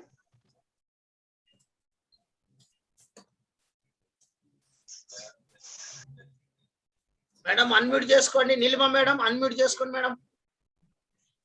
Neelima Madam, please unmute. Yes, ma'am. I request Neelima Madam to introduce Dr. Chandrasekhar sir, resource person of the day. Thank you, ma'am. A very good morning to all of you and all the resource persons attending the webinar. And today I take it as a privilege to introduce Dr. Chandrasekhar D.P., one of the youngest CEOs in Indian education sector. Dr. Chandrasekhar is an BBA graduate from Bangalore University, and he did his MA in public administration in 2006. And another notable achievement in his career is that he has a degree in management development program on strategic leadership for schooling in changing environment in 2011 from IIM Ahmedabad. He has also achieved the prestigious degree of honoris causa, Doctor of Philosophy in Education from the University of Milan, Italy in 2014. He is a firm believer that education is a great leveler in an imbalanced society, and has been working for the upliftment of education, empowerment, and entrepreneurship for nearly 2 decades. His giant group of institutions have achieved remarkable success in every aspect and are in tune with his mission to impact 1 million children through education. Dr. Chandrasekhar has a number of publications to his credit, and he has received awards like Inspiration Leader in Education from Central Board of Secondary Education, Chennai in February this year. He has represented India at the International Visitors Leadership Program sponsored by the US State Department Bureau of Educational and Cultural Affairs in 2016. He is an honorary member of the Advisory Board for National Council of Schools, Colleges and Universities and is an empaneled speaker at the Standards and Benchmarking in School Education, a UK-based skill trust. Dr. Chandrasekhar is the chairperson of Thought Leadership National Management Team. And with these introductory remarks, I welcome Dr. Chandrasekhar to the webinar to give his valuable message. Thank you. Hearty welcome, sir, on behalf of PGR Government Degree College. We are grateful that an alumnus of IIM Lucknow and a person who has done leadership program from IIM Ahmedabad is with us now. So welcome, sir. Please deliver your address. Thank you very much. Good morning to all of you. And first of all, I would like to congratulate all the students and the faculty members of the college for bringing this entire event to execution. Entrepreneurship is a very, very important topic today. And when we are living in the 21st century, especially 2020 onwards, India has entered into that zone where we are no more job seekers, but we are job providers. I personally believe that education definitely is a great leveler, but at the same time, education should focus on creating more entrepreneurs. So I think in that context, I really congratulate the entrepreneurship development cell of your college and also the coordinators, the faculty members, the principal for taking this initiative to support all the students in understanding how we can become entrepreneurs. In fact, I really like the title of your conference today. Can I become an entrepreneur, or do I have it in me to become an entrepreneur? It's a very, very interesting question. And let me answer that straight away. Yes, the answer to that question is each one of us is an entrepreneur by birth. We all know to get what we want in our own way. I think that is the spirit of an entrepreneur. I mean, we may hear different definitions and we can understand different qualities, which I will be talking about of an entrepreneur. There may be problem solving, critical thinking, or innovative approach, curiosity, creativity, all of that. But I think at the fundamental, at the base of all of that is that ability to get what we want. That is that perseverance, that never give up spirit, that attitude of saying not acceptable. I don't want to give up and accept no as an answer. I think that is the fundamental base on which we become entrepreneurs. So children or students, or I would like to say from now on, friends, I think going forward, you understand this very, very clearly. Each one of us can and will be an entrepreneur in our own way. It may take different timelines for us to become entrepreneurs. Some people become entrepreneurs straight out of college. Some people become entrepreneurs maybe after 5-10 years after working. Some people become entrepreneurs at late 50s. For example, you must have heard of this man who started the brand called KFC, Colonel Sanders. You see that white bearded old man on the photograph of KFC, which you see in the market. That person's name is Colonel Sanders. He's from America, but he started KFC when he was after retirement, when he was post 60. So there is no age to become an entrepreneur. So don't think that if I don't become in the next 2-3 years or 5 years, I don't think I can become an entrepreneur. Let me give you another example. Some of the people have this question in their mind that, okay, I don't have a business background. I don't have my father or my mother who is an entrepreneur or a businessman. How will I become? My father may be working in some organization or my mother is a homemaker. I don't have that exposure. How will I become an entrepreneur? Take all these people who are making it very, very big in the current scenario, whether it is the founder of Zomato or the founder of Ola. I know Abhishek Agarwal very well, who's the partner with Ola. His father was a government officer. He retired from a government service in Siliguri, but then he went on to become an entrepreneur. And today we all know what Ola is. So the idea, what I'm trying to bring here to all of you is it does not matter whether you have business background or not. You don't have to have your parents or your family being businessmen or entrepreneurs to make you one entrepreneur. No, I can talk about my example. I am an entrepreneur today, but my father was not an entrepreneur. My mother was not an entrepreneur, but they gave me good education. They gave me good values. And because of that, I went on to become an entrepreneur. So that is the environment. Now, today, my topic is to talk about how you can become an entrepreneur. My topic is to give you maybe 10 to 12 points which you can remember to become an entrepreneur. I don't have the time to talk about all the 12 points in detail, but I'll give you the 12 points. But I will give you examples for maybe 2 points to start with, so that that can set you off on a journey of lifelong learning and exploration. So are you ready? You have your paper and pen with you. I would request you to write down, because I'm a teacher by profession. So I like to give notes, and I like you people to read those notes and refer to them again and again, because when you repeat what you understood, that is when your retention will go up, and then the learning becomes actually yours. Till that time, the learning is only in the book or in the notes. Once you repeatedly refer to the learning, it becomes yours, and then you start applying that knowledge. And today, please remember this: the intelligence is in applying what you know, not knowing a lot of things. Because we all have Google, we all have technology where you just click and you get every information. So how will you compete with knowledge? No, you can't compete with knowledge. But the only way to compete is to apply the knowledge what you have. And for that application to happen, you should understand the knowledge by repeatedly referring it. So that is the reason I am requesting all of you to take notes. So let's understand what is the first and the fundamental attitude or quality for an entrepreneur. The first word is curiosity. I know you all have heard of this word, curiosity. Curiosity is your first attribute. Let me give you a simple example on curiosity. Okay, there was this boy called Edward Budding. I've spoken about this in my YouTube videos. You can go and watch more such ideas and videos there. Every week I put there. But today I'll tell you about the story of Edward Budding. Edward Budding was a young boy like you and me, or a young girl who's watching this. At that age, I'm talking about a young boy in England.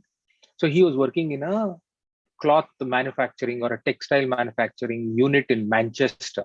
You know, Manchester is known as the textile capital of the world. In India, we have Tirupur, which is called as the Indian Manchester. Manchester of India is Tirupur in Tamil Nadu, but Manchester of the world is in England, in UK. So when Edward Budding was working there, his job was very boring. What was his job? His job was he had to remove all the the threads which were extra on the surface of the fabric, which means when the weaving happens, there are some loose ends. He has to cut that, and that is a boring thing, right? Imagine yourself with a scissor and taking the small threads which are kind of outside, and you have to cut one by one, and that is not a very interesting kind of a work. But his job was that, and from morning to evening he was supposed to do that, roll the textile, keep it so that it can be sent out of the mill. Now what he did was, he and a few of his co-workers thought this is very boring, let us make it more simple, more easy for us. So they created a kind of a simple machine. What is that machine? It has wheels on both sides, and it has blades as the surface. So the job is, two people will stand on opposite side of the table, and then they run the machine like this. They move the machine. So when the machine is moving, or that like an iron box, it moves, the blade which is attached to the textile, to the fabric, it moves, and because of the sharp edges, it cuts all the extra threads on the fabric. So this is simple. So they made this, at least it was like a game. So they used to push and pull, and then they used to clean the fabric. It was little easy for them and little more interesting than the boring job of finding threads and cutting. So he went on doing this. Now, Monday to Friday, he was so busy doing all this, or Saturday. Sunday, one day, he never wanted to do any work at home. He used to sit at home and enjoy sleeping, or lazying around in the house. His mother, like all our mothers, was not happy with this fellow's lazy habit. So she used to scold him. What is this? From Monday to Saturday, you go to work, you're never available to do any household work. At least one Sunday you have, and why don't you come and help me with some household work? I don't want you to cook, but at least do some work so that the house is in proper shape. For example, go outside, see the front yard and backyard. It is filled with so much of grass. Why can't you cut it? At least throw it and clean up the garden so that I can water the plants and take care of other things. So this also you can't do. I've been telling you for last more than 2-3 months, and you don't have the patience or the interest to do it. And I don't appreciate this, or I don't like this. So this went on. So Edward Budding came out. He said, "Oh, my mother is scolding me, and I have to do something." But cutting grass is again a big task, right? You have to sit and cut. And those days they had those big sword kind of a material. You used to hit them, and then the grass used to get cut, and then again you have to gather everything, put it into a cart, and then go and throw it outside. Again, it is a boring job and also energy consuming job. So what Edward Budding did is he said, okay, let me do this. Remember what I did at the textile company where the blade was fixed with wheels and I used to move? Can I do that? So he went running inside the house, and then he went on to the attic, where the store. And when he went to the store, on the top of the living room, they had that, what is it called? A pram. In English, it is called perambulator, but the short form for it is pram. You remember all the small kids are kept in that and taken in the malls and multiplexes. Parents carry them, the wheels with the space. So that kind of a, he pulled it out. That was his pram when he was a kid. So he pulled it out. He took it to the fabricator and he told, "Can you put a blade on the front and the back?" And the fabricator did it. He brought it. And then what Edward Budding did was he took it and then he started rolling that pram in the front yard.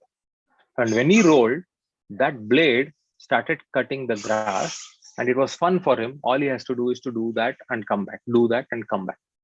Now he got another idea. He said, okay, if I can fix the blade one more level up and down, I can have double layer cutting of the grass. Again, he went to the fabricator. He said, can you fix another one? So step 1 will be very low to the ground. Step 2 will be little higher from the ground. The fabricator said, yes, I can do that. So then they went ahead and then they got it and they brought it back. Now the neighbor started asking, how did you do this kind of a design on front of your front yard? And Edward Budding said, well, I can do it, but I can do it for you only for a charge. If you give me 5 pounds for 1 hour, I will do the entire lawn for your house. The fellow said, okay, even at 5 pounds, I can get a good design. I'll pay you. So he paid and he got it done. It went on so much that Edward Budding started putting a board outside his house, Edward Budding, the grass cutter. And he left his textile factory job and he went on to become an entrepreneur by his own right. And then he had 2 more people helping him as lawn cutters or grass cutters. And over a period of time, he became an industrialist or an entrepreneur of having more and more lawn cutters, grass cutters, and Budding, the grass cutter, became a company. Today, what we know, the lawn mower, we know because Edward Budding invented it, created it, and now lawn mower has become electronic, diesel, whatever it is. But the technology or the fundamental invention happened from there. Why am I giving you this example? Curiosity. The first and most important is curiosity. Edward Budding could have said, "Arey, this doesn't change. I have to just live with this kind of a boring job in the textile factory." And that curious nature of Edward Budding did not allow him. He started thinking, how can I make it more interesting? How can I make it more easy? How can I make it better for me? Because I can't go through boring work. That created the environment where he went on to become what he became. So that is the first and the most important activity. Now, why am I giving you this story with the example of Edward Budding and curiosity? All of you come across so many problems in your daily life, so many challenges you see in your daily life, so many experiences you see in your daily life. Observe, keep your mind and eyes open. And when you keep your mind and eye open, you can look at situation outside you and you can come up with solution. You can come up with solutions. So that is the most important thing which you need to understand. Now, the second thing, along with curiosity, the second point which I want you to focus on is growth mindset. And when I say growth mindset, so growth mindset is very, very important for us to become entrepreneurs. Again, I'll give you one more example, and with this I will stop, and I'll give you the remaining 10 points so that you can start working on it. The second example for growth mindset, it also covers a few other points, is this story which we all, some of you might know, but if you don't know, go to Johnson and Johnson company's website and type for the Band-Aid story. All of us know Band-Aid. How did Band-Aid come into picture is what I'm going to tell you, but we know the use of a Band-Aid. Band-Aid did not come from sky. It came from a house, from the kitchen of a house. So there was this supplier. The supplier used to supply material to pharma companies. And when he used to supply material to pharma companies, he was supplying a special kind of a cloth which had glue on one side, and the other side it was not a normal cloth. It was just a normal cloth. He had a wife. Now his wife had a particular peculiar problem. She was accident prone. You know what is the meaning of accident prone? She used to get cuts on her fingers. She used to drop things. She used to hurt herself in the house. You might know some friends who anything they try to do, they get hurt little, small cuts, small hurt and all that. So she was like that. So what he did is every time she met with a minor accident at home, he used to leave his work and come back. Wife, he has to come back and take care of his wife and make sure that she is safe. But this was getting too much. On a day, almost daily, he used to be called twice or thrice in a day for something or the other. So he said, okay, wait, I'll do this. Anyway, I manufacture these cloths and I supply it to the pharma company. So let me give you some solution. So what he did, he took a wooden plank and then he removed his cloth, that tape, and then he stuck it to that wooden plank that's 6 inches width and maybe 10 inches by length. He put it in different putties on the wooden plank. And he told his wife, listen, next time any accident happens or any small cut happens, you don't call me. You take this putty and then you tie it around so that it will take care. Put little medicine and put cotton and then you tie it. So that's how he explained it to his wife and he went. But again, he got a call next day. Why? But this time what happened? The wife went to pull that putty, but the whole plank came down and all the other strips got entangled and it got stuck to each other. Now he said, oh, okay, this is a practical problem. So next time what he did, he took the same plank, stuck the same strip, but on the open edges of the strip, he put a plastic cover. They put a plastic cover so that it doesn't get stuck to the other strip. Now you know how Band-Aid came into picture, because that invention of 6 inches by 10 inches became a 2 inch by half an inch Band-Aid, which we know in our life. That's how Band-Aid came into picture. Now it has a medicine, it has cotton, everything inbuilt. Now why am I giving you? It is a growth mindset. He could have sat there and he could have complained, "Arey, my wife doesn't allow me to work. My wife doesn't allow me to go out and do my business. She always keeps calling me because she gets hurt. How will I grow in my life? How will I become rich? How will I become famous? How will I become successful?" That is one way of looking at it. But the other way is, how can I solve this so that I can still take care of her and I can grow forward? I can go. Entrepreneur needs to have that growth mindset. Challenges is there for everybody. You think the Mukesh Ambani or Ratan Tata or the CEOs of the big companies or small companies or even manufacturing centers in Balanagar or in Hyderabad, do you think they don't have problems? They have problems. Patancharu, I know many business people who are suffering because of COVID. They have problems. But how do they overcome it? How do they solve it? Is with the growth mindset. They don't give up. They don't say this is a big problem and I don't have solution. They solve and then they keep going forward. So that is the second topic or second point which you should write down. An entrepreneur should have a growth mindset. So I hope I am clear for the first point and the second point. One is curiosity. Second is growth mindset. Third is courage. Now, courage, I don't have to give you examples. All of you know, you should be bold. You should be strong. Once you know that this works, you should be courageous to back it up. In fact, I keep saying one quotation. You can all remember this. Don't put your decisions on standby.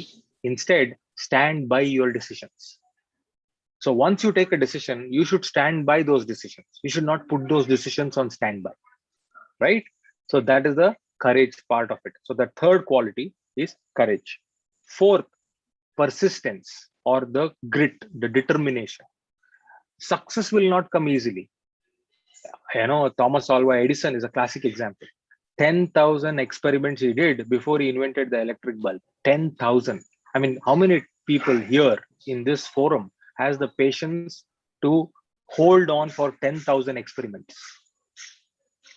So that is the thing. It should be with persistence. You should never give up. Continue till you get the success. And every time you fail, you learn. You learn and then you go forward. So that is the next quality: persistence and grit. 5, opportunity. Look for opportunity outside you. There are so many opportunities. I mean, some of my students, when I was teaching them entrepreneurship, they came up with a concept called, why can't we deliver liquor? Yes, this is also an opportunity which came. Why can't we deliver liquor, that is your beer or anything, to home delivery like your Swiggy and your Zomato? They said we will do it, and they worked on it and they created a project report and everything. Today, government of Telangana has already allowed delivery of liquor along with medicines or along with food and other things. Now that's an opportunity. Now I'm not saying which is a good business or bad business. Everything is their ideas, not mine. But the point here is you can look for opportunities. You can, somebody in Bangalore, they come up with the concept of, they will give you puja samagri door delivery. So they'll give you a coconut, they'll give you agarbatti, they'll give you kumkum, haldi, they'll give you some flowers, some garland, everything packaged nicely, and they deliver it to you. If you have a Ganesh puja or a Varalakshmi puja or Dashera or whatever it is, and you all live in apartments, you get that to your house. You can do. You don't have to go to the market. So there are different opportunities, but you need to wait to look for opportunities around you, and you should keep your, as I said, mind and eyes open. 6th is problem solve. Every day ask, what problem can I solve? How can I solve a problem? For that, you need to look at your family. You need to look at your friends. You need to look at your people around you, society. What is the problem the society is going through? And how can I solve that problem? What is the problem which I can add value to? For example, in Hyderabad, if there is a big problem of traffic, how can you solve the traffic problem in a more lucrative way? People have solved the problems, and that's how they became entrepreneurs. Your Amazon is a problem solver. Anything you want, you go online and you buy. You don't have to go to the market. You can read, you can compare, you can bargain, and then you get a good deal. So you have a lot of ideas which can come when you want to solve problems. Then 7 is redefining failure. So when I say redefining failure, don't give up first time. Every time you have a failure, you redefine that. There's a one other important line which I believe in. There are no mistakes, only lessons. You take lessons and then you start redefining your approach. So you keep improving, and then you get there. I can give you many examples, but one example again I will draw is Thomas Edison. He redefined his approach every time so that he got successful or he got closer to success. Then 8th is optimism. Positive thinking is very important because entrepreneurship is a lonely job. Your friends, your people, your employees, your team members, they will not support you or they won't understand your problem after a point in time. They will say, okay, you promised us salary, you should give us. You promised us this, you should give us. So you need to be positive. You need to keep yourself optimistic about, yes, it will happen and I will make it happen. So optimism is another important area which you need to focus on. Next, 9th, networking. See, today you are connecting with so many people. These seminars or these workshops or these programs, you will get to meet a lot of people. Don't forget, after this session is over, connect with the people, maybe friends, maybe resource people, maybe your own faculty, and talk to them about your ideas. I'm sure everybody has time to spend some time with the young students and young children like you. They will give you their time. You ask them your questions and get answers, and then connect with them. Connect and network, and then you can grow because you have connections. Then your business becomes more meaningful and more easier to establish. Then 10th one is adaptability. Now, COVID has taught us one important lesson, which is nothing is certain. Nothing is fixed or nothing is standard. We have to change and adapt. All of us, 2 years ago, if you tell wear a mask and come to office, No. I can't breathe. I can't be putting a mask and cover my face. No. But today, that is the need of the hour. Wherever you go, you just step out of the house. You have to have 2 masks now, double mask. Why are we wearing that? Because we have to adapt to the changing situation. So the only constant in life is change. Change is the only constant in life. So you got to adapt and then change your approach to get your success. The last and most important thing, empathy. Empathy is not just feeling bad for somebody who's suffering. Empathy is understanding their suffering and trying to solve that suffering. So put yourself in other shoes and see where it pinches. That's the whole way of empathizing. So when you empathize, you'll understand how I can solve the problem and then I can bring a solution. So these are in a nutshell 11 qualities for an entrepreneur. I hope you people have written it down and we can discuss at length about all these things. But due to the paucity of time, I may not be able to give examples for each and everyone, but I did give for the first two.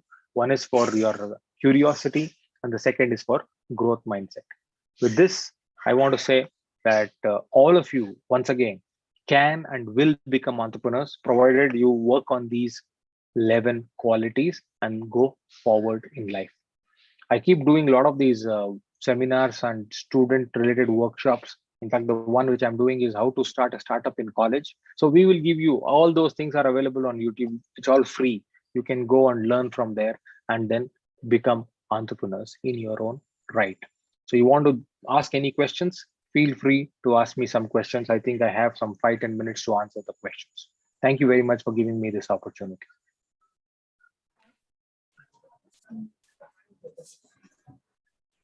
Thank you, sir.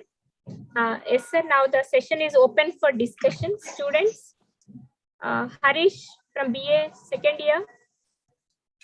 Harish, is he online? You can post it in chat box or you please unmute and ask. Good morning, Harish, sir. Please ask.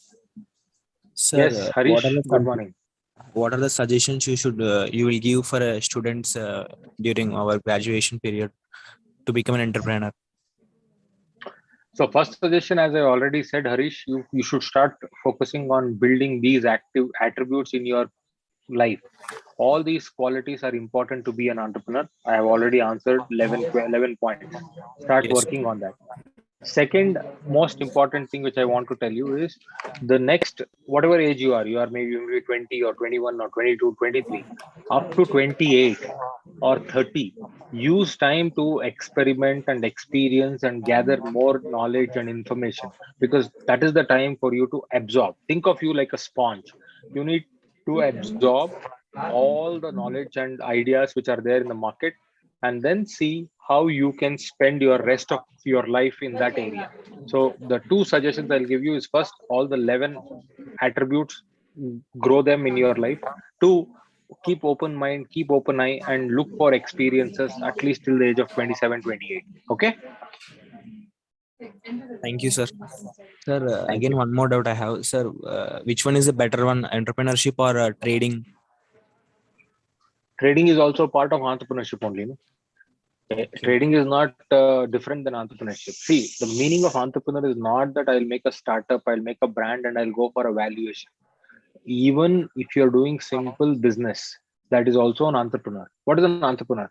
Entrepreneur is making profits by solving a problem again and again. The same problem or a different problem he will solve, and many people will try to pay you for their solution. What did Ola do? What did Swiggy do? What is Amazon doing? Or new startups, whatever they are doing, or any businessman, even jewelry. You go to a shop to buy jewelry. What is he doing? He's not giving you raw gold. He's taking the gold, he's making it into a nice design, he's making it an ornament, and then he's telling you, because of my craftsmanship, I'm charging you X amount, you pay me and take it. And you are ready to do it because you can't do it at home. You can't buy gold and then design your own jewelry. So what is entrepreneurship is, I'm giving you value added service, and for that value you're giving me some money in return. Thank you, sir. Thank you. Please unmute and ask your questions. or you can post in chat box. Good morning, sir. Yes. Sweetie, who is that? Sneha Reddy. Yeah, please ask. Yes, ma'am. Good Yeah. morning, sir. I'm from BCom CA. Yeah, please ask. Sir, how do we manage our fear? Okay, so this I think you asked the question in the previous session as well. So the answer I want to give you for managing fear is simple. You cannot manage fear. You have to only replace fear. Okay, so for example, if you are sad, can you manage your sorrows? No, you cannot.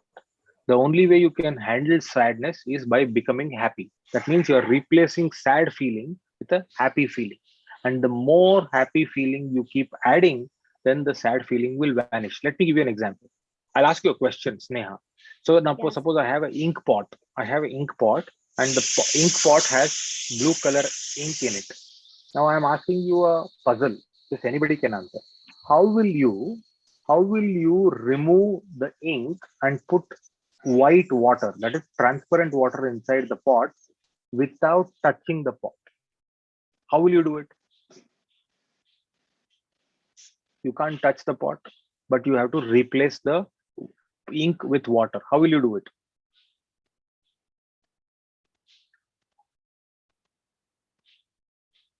Do you have an answer, Sneha? You go on pouring water. Yeah, so you go on pouring water, you keep pouring water, then the ink comes out, and at one point of time all the ink has come out and there is fresh water inside. Same is the way you manage fear. You keep putting courage, tell yourself, no, I can do it, no, I can do it, no, I can do it, no, I'm very good, no, I'm better than what I am, no, I can do it.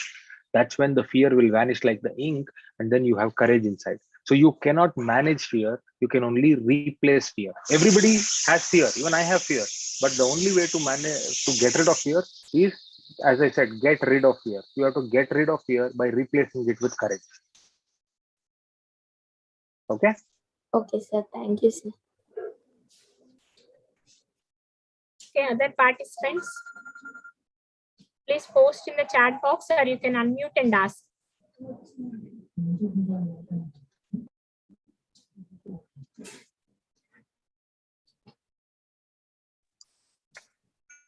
Students? Sir, a few of the students have sent me messages. So on their behalf, because some are following in YouTube, that's why they are not here. Sir, some of the questions were, if you had the chance to start over your career again, what would you do differently? Okay. So, well, I think a couple of things I will definitely do is one, spend some time in the initial stages, which I did not do, to analyze different business. For example, I started off in education and all my life I have been in education. Now, if you ask me anything about other businesses, I might give you ideas and solutions because of my reading and my knowledge, which has happened in the last 5-10 years. But before that, I was completely like a horse with blinders. So I did not know anything other than running college, running school, running a university. I kept my focus only on that. Maybe if you ask me what will I do differently, I will spend some time to understand other opportunities, other businesses, other sectors, so that I can decide, okay, which is good for me. I'm not saying what I'm doing is bad, but I did not do when I was young. So that is one thing which I will try to do differently if I get a chance to redo it.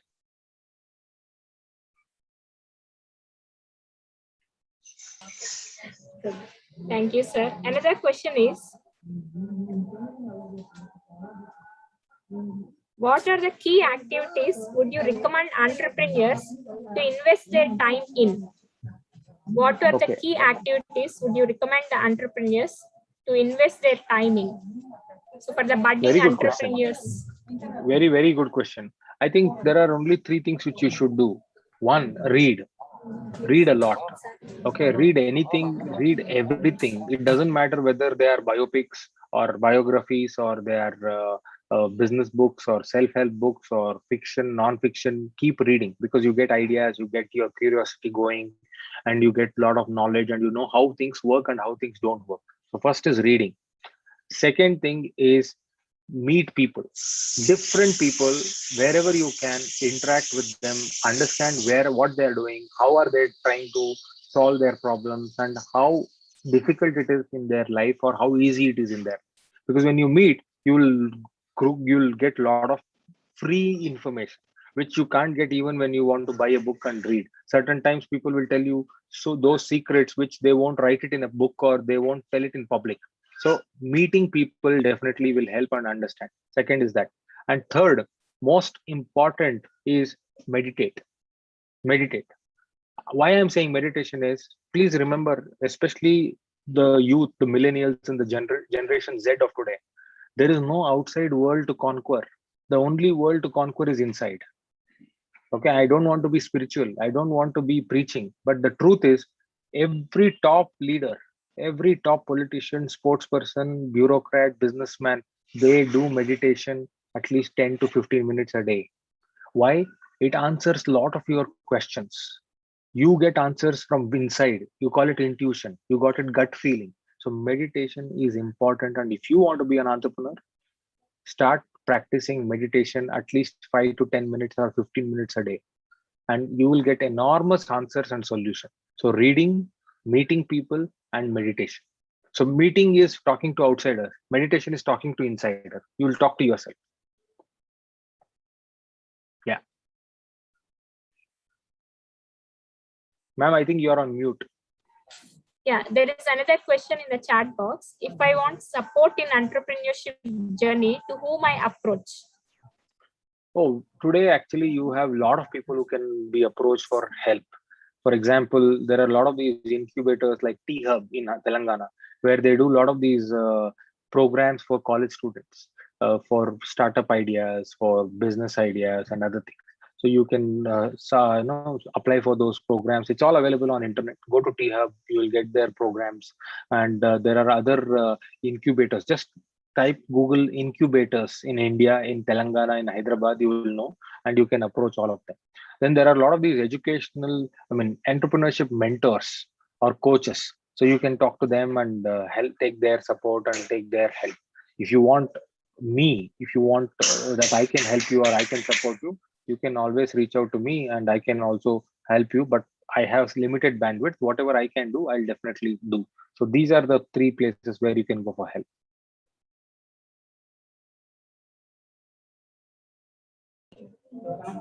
Yes, sir. Another question is, any advice from your side for youngsters to get success? Okay, so the first advice I'll give you, this may sound very counterintuitive to all of you. First advice is have patience. Okay, patience is one of the important things you should have for success. It, as I said, it may be counterintuitive because everybody wants instant success, because we all eat Maggie. 2 minutes we have Maggie ready and we eat that and we feel everything is ready. No, life does not happen like that. You need to have patience and you need to put in your effort and energy, and then you can do. In fact, there is a famous saying in the business world, the 8th wonder, there are 7 wonders of the world, but the 8th wonder in the world is patience. Those who can master patience will become successful. So one of the important things is have patience in life. That is most important. Then, of course, all the other traits which I have told are still valid to become successful, not only in entrepreneurship, but even in your life. So all the 11 points, you just read through it, you will be able to get success in your life. Yeah, thank you.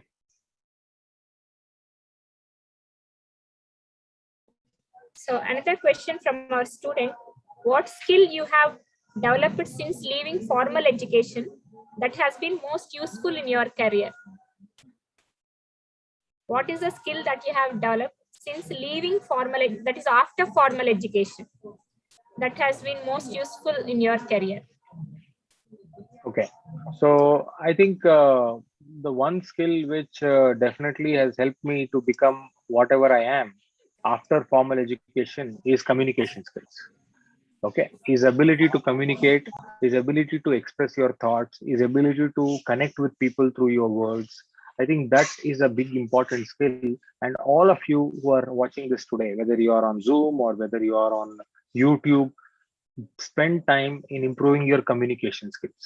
Now, I don't say you should improve your communication skills only in English.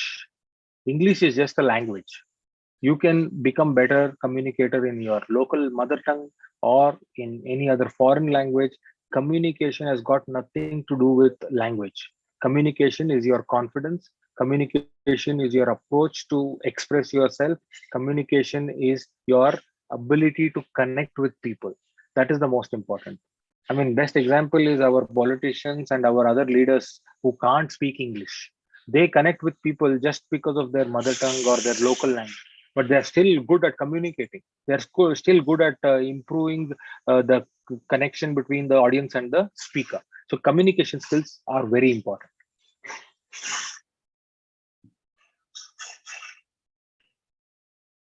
So another question was, what are the entrepreneurial tricks have you discovered to keep you focused and productive in your day-to-day busy schedule? Entrepreneurial tricks that you have discovered. See, one of the simple trick is ask questions. Because if you try to find answers, you will never be able to satisfy everyone. But if you ask the right question, they will only bring you the answer. Let me give you a simple example. When some of my team members who I work with, they come to me and they say that this needs to be done, that needs to be done, this is too late, that is not happening. I ask them reverse questions saying that, okay, what do you think we should do now? And they give the answer. So if you say, okay, this needs to be done and it is getting late, how can I solve? That is a wrong question to ask to yourself. How can I solve? Because you can't solve every problem in the world. But if you ask the right question to them, think that, okay, what do you think? What idea you have? And they will give you the solution. It's like the problem the person brought will go back with the solution the person only gave. You just have to be that sounding board. So one of the trick I use very regularly in my life is ask questions, ask intelligent questions.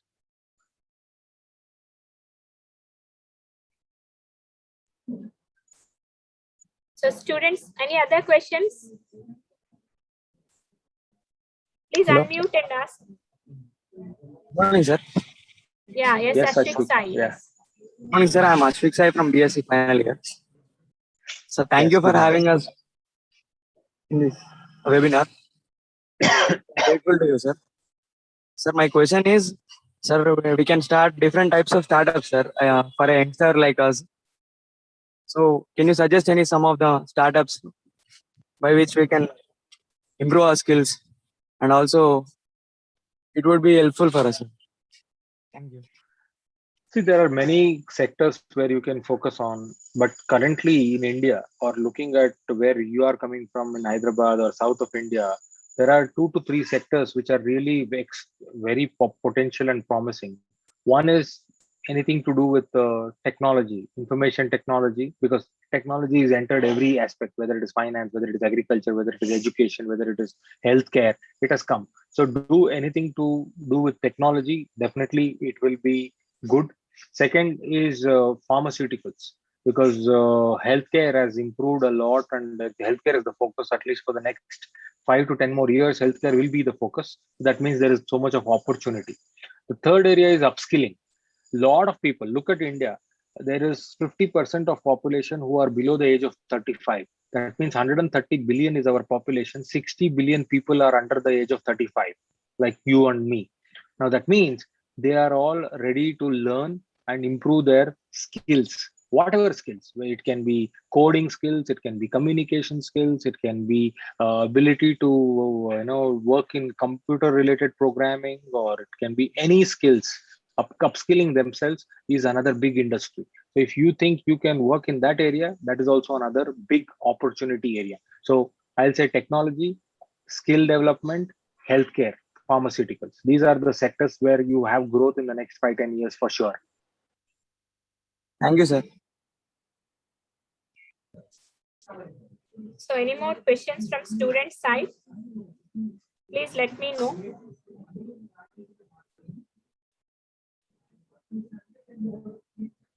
Students from BPA or any other participants, please. Yeah, sir, from Muhammad Mois Ahmed sir to everyone, how to get funding for these startups? Okay, so funding, see, it's a step-by-step process. So I know that many of you are aware of it, that there is something called as seed capital, then you have angel funding, then you have series round of funding. That is in simple format. Now, in seed capital is something which you will kind of input to make your prototype. That is your first prototype or first sample for people to use it or experience it or to see it. So that I think most probably comes from your own family and friends and your own personal savings. Second will be your angel funding, maybe a mentor, maybe a advisor, maybe a teacher, maybe some of your relatives or some of your own acquaintance believe in you, and because they believe in you and your abilities, they invest on you. So that, in fact, I heard the earlier speaker, Mr. Naveen, telling that you should be so passionately involved with your idea that people start seeing that through your eyes. So if you have that passion for your business, then people will start trying to give you some funds for as angel funding. Once you have angel funding, then the next round of funding, which is series funding, will come because of the business your product is doing or the revenues your product is able to attract in the market. For that, there are many agencies.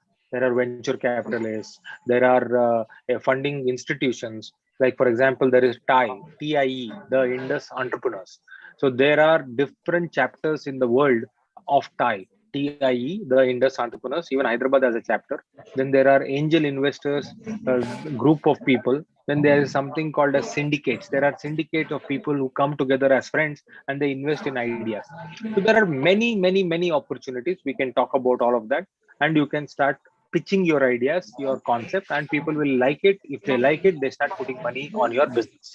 So that's the way to go. So first is seed capital, second is angel funding, third is series funding. Yeah. So any more questions, students? Some of them are on YouTube, sir. They have sent me almost. I have finished all those also. Sure, madam. Thank you very much. Sir, okay. I would like to please stay online, sir.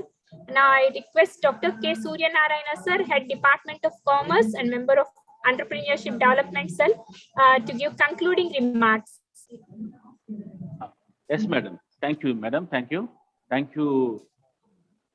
Thanks to all our members of faculty, students for making the webinar on entrepreneurship a grand success.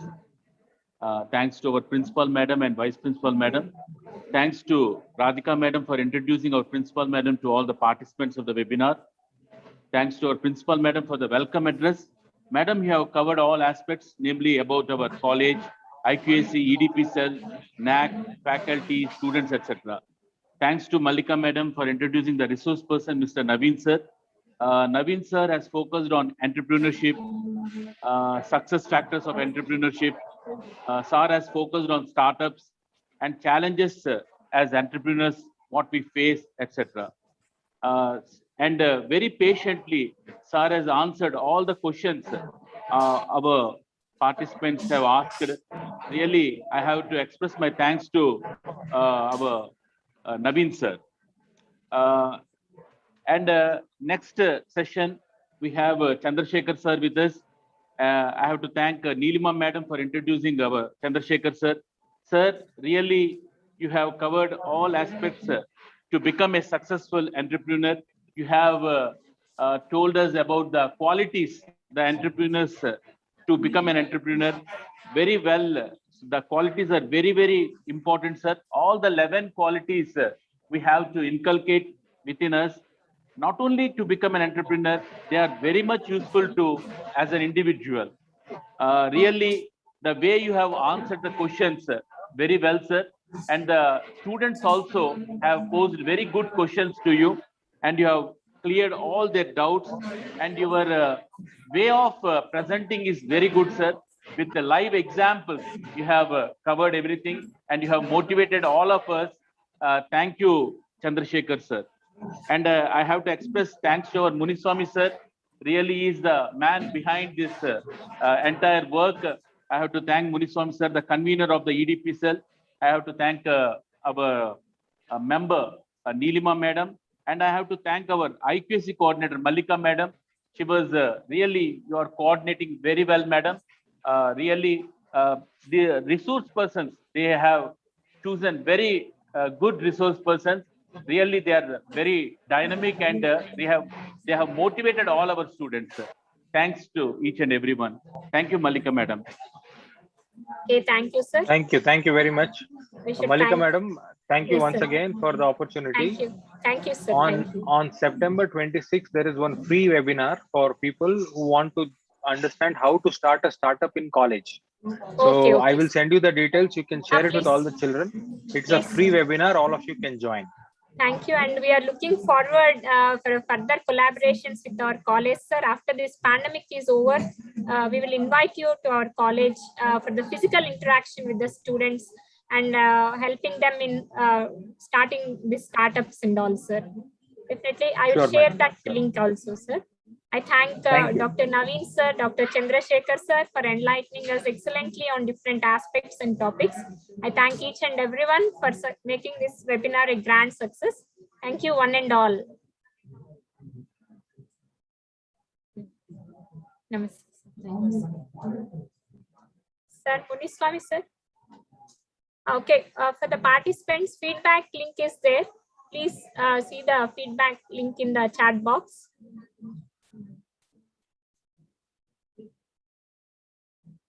Okay, sir. Muniswamy, sir, end cheddama. Is there anything, sir? Please end, sir.